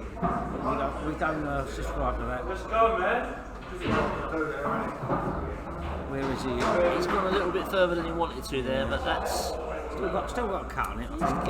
there's a shot on it. Yes. I'm not sure what it's running to now. I think the cue ball is coming off the cushion and going down the right hand side of the table, which is going away from where he wants to be. But He might just have to. he might end up being able to stay on that one in the middle. Does he But go the in? in-off comes into play a little bit here as well. He's definitely going towards these two reds. There's the in-off. That ain't going to do him any favours. And the is in-off it? always looks on there, unfortunately. Now, for me here, there's no value in doing anything other than just developing these balls and snooping. Snooping again, yes. And, Just there, loads of bottles. Yeah, loads of bottles. That's not frozen. There's loads of bottles here, just in it. Just fucking, if it comes, it goes.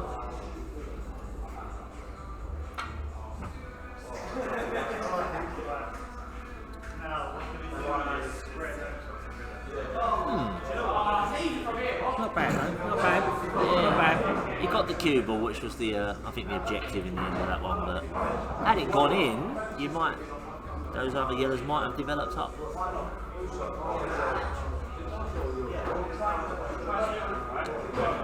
Gone are the days when we can just roll up to the ball that's there in here. Yeah, the old world rules. That's now no longer an option. You have to get out of this. Yeah, they'll make an effort. I'll tell you what. Oh, without the flick on the black, that was what it was like. Yeah. Look at the leave. He's not left anything nice. No, that's true. I think he's just flicking off a yellow up there and parking the cue ball back in behind the yellow again. Yeah, he's got that. Don't see He's a already lot. holes there, isn't he? Yeah. Until they come out from where they are, that's probably where this frame is going. Another one that's gone a bit scrappy after looking like players could just take them out. Both the reds and Team of the yellows night went early tonight. on, and now Oh, he's played that a little bit too slow, I think. I think he's all right. He's not. Oh, yeah.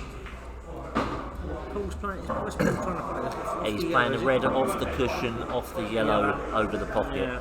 Not sure the pot of that is there necessarily, but it's possible. I don't know what he's got after it. That's the thing. If he makes it, Yeah, the cue ball's going in towards the yellow and black.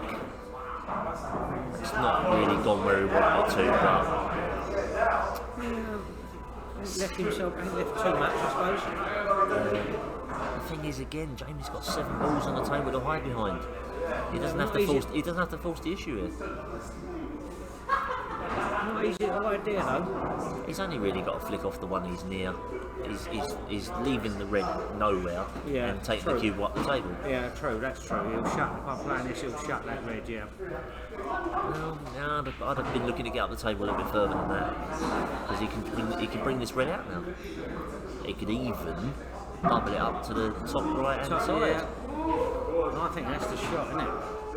I think that's a brave shot, because A, you've got to get the double, and then you've got to get the cue ball out for the next one. Getting it out and leaving the cue ball there. I would just be just trying to leave it if I could. If that rattled up, I'd have been happy if that rattled in the jaws and stayed there. I know you got a loss of turn, but I think that would give you something to bite on.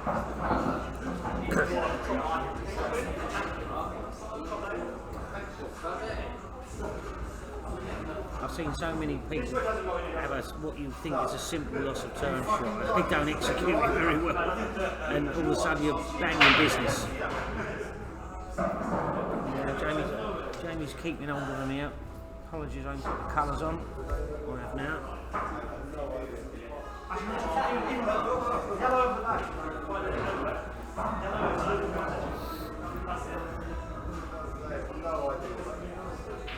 Yeah, I don't know that this shot's the right one for me. Banging it, is he? Yeah. Well, Just trying to stay alive, I suppose, somehow.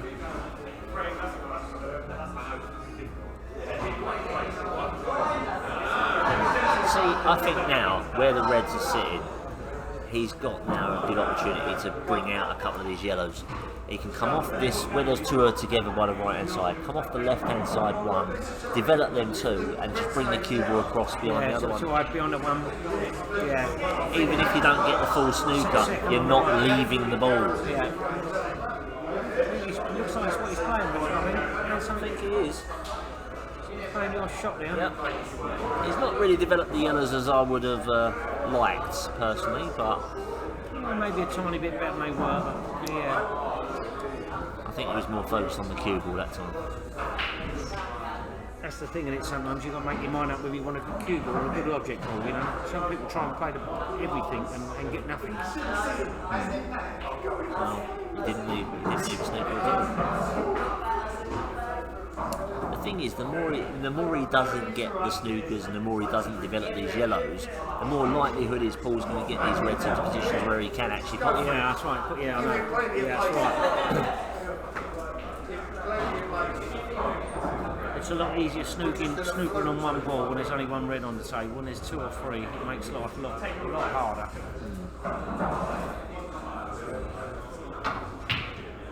No, I think I'd be looking to leave the white on this bottom rail closest to us, I think, rather than playing up there a bit.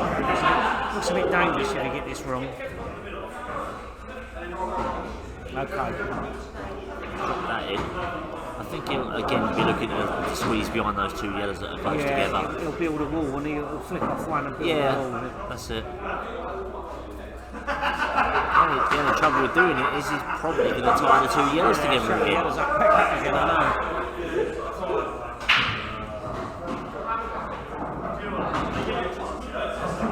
Let's not forget these rules are brought in to make it more entertaining and quicker and more attack-minded. Yeah, you don't know that last. Get fudging. Not in our league though. Yeah. They still value a safety game. Yeah, I mean, a lot of people watch the Ultimate and think, right, I'll have some of that. Let's smash all these balls in. I always think that's TV ball, personally. Well, it's designed for the TV, let's be honest. Yeah. They play it to the TV. Some good shots to Williams here. I'm not sure they're doing the world of good, but it's a good shot he's played there. I think the loss of turn is coming here. Yeah. I mean, there is an option of a combination shot as well. He can play yellow and drop the yellow in after the red, but I think the loss of turn is probably the more. Yeah. I'm playing the yellow furthest on the left-hand side. Yeah. Drop it in and You can play that as the black. combination if you wanted. You can always screw the yellow in after it, but again, it's just loss of turn. It's easy enough. 7-3. 7-3 to the Falconwood. First to 1. Yeah.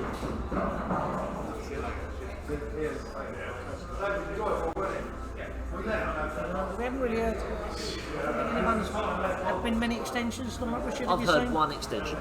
Yeah. Heard one extension. I can't even remember who it was that did it. Yeah. Yeah, that's the right shot. Yeah, yeah, I think so too. Yeah. I don't know if Paul Williams tries to play the loss of turn back, does he? I don't know how much of this Reddy can see. Yeah.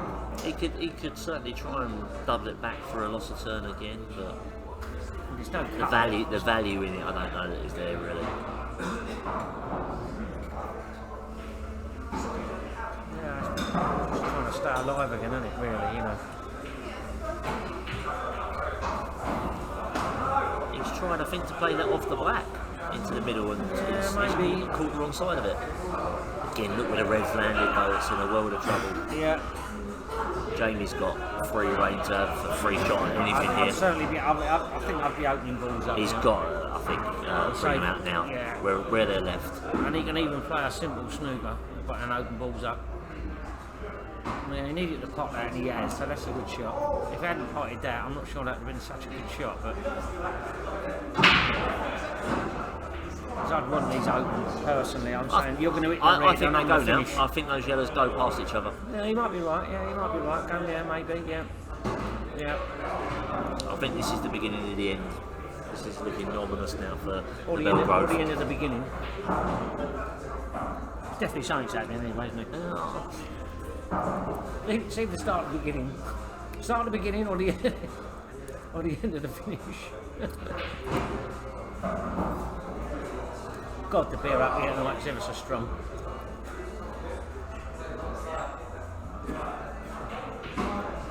That's a good shot. Yeah. Looks like. I think these are going to be taken out. Yeah. It's just got to make sure when if he's looking at a plant that he doesn't leave himself rolling behind that red, so he's got to leave himself back. Let's probably top this through a tiny little bit. No, he didn't want the plant. I think he was trying to come back across for the red, the yellow nearest to red into the bottom right, wasn't he? Now it don't look quite so simple anymore now. Not bad though, not bad at all. That. He's just got to make sure of this pot. It kind of comes up natural for the black into either top or middle. If he plays it, concentrate on the yellow. Anywhere landing up by the black, he should have a shot at somewhere. Yeah, and where that red is. It goes in all 6 pockets. I don't even think I'd want to be that near it. I think I'd just be looking at. Oh, he's jacking up. He looks like he's going to screw back into this right-hand cushion, and left-hand cushion, rather. Maybe that's also thinking about where the cue ball's going if he did miss it. Yeah, maybe. I don't know. Sometimes the angle's a bit deceptive here as well. He might have had more angle than we thought. I think he'll probably drop this in the middle. Don't see him playing it long. No, the way he's cueing it on, he's got off his shot again. He's not completely happy.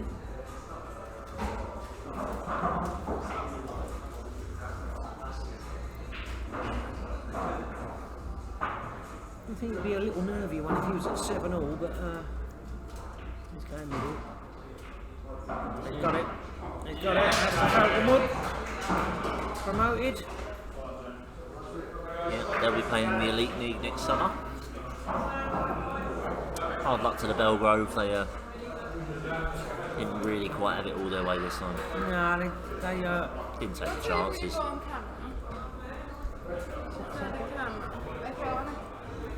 Martina just wants to get in, just wants to go in front of the camera. Yeah. Oh no, she don't. She says. Watch for the barmaid walking past. She's probably going to destroy the camera as we go. There she is. Commentary thing about where the black should go. Long or middle? Oh, he said middle. Middle, He said middle. He said he could have been a bit nervy at 7-all. I'm not, yeah, not 7. Hello mate, hello mate, hello mate. Hello mate, hello mate. So that's it for tonight. Falconwood by 8 frames to 3. Thank you to the referees, Chris Powell, timekeeper, and Angie Obbs. Tony Frost has done a bit of refereeing, a bit of drinking. He's good at that. That's what he's really good at. Thanks to Richard Chapman, Louis Wilball, commentating. Thanks to me, I'll pat myself on the back. Well done, you did very well. And we'll see you again soon. We've got the singles up here in the next 2 weeks, so hopefully we'll have the camera out again and do some live streaming in a fortnight's time, and we'll have the culmination of singles and sudden death. And we'll see you all again soon. Say bye-bye, Richard. Bye-bye, Richard. Yes, bye-bye, Richard.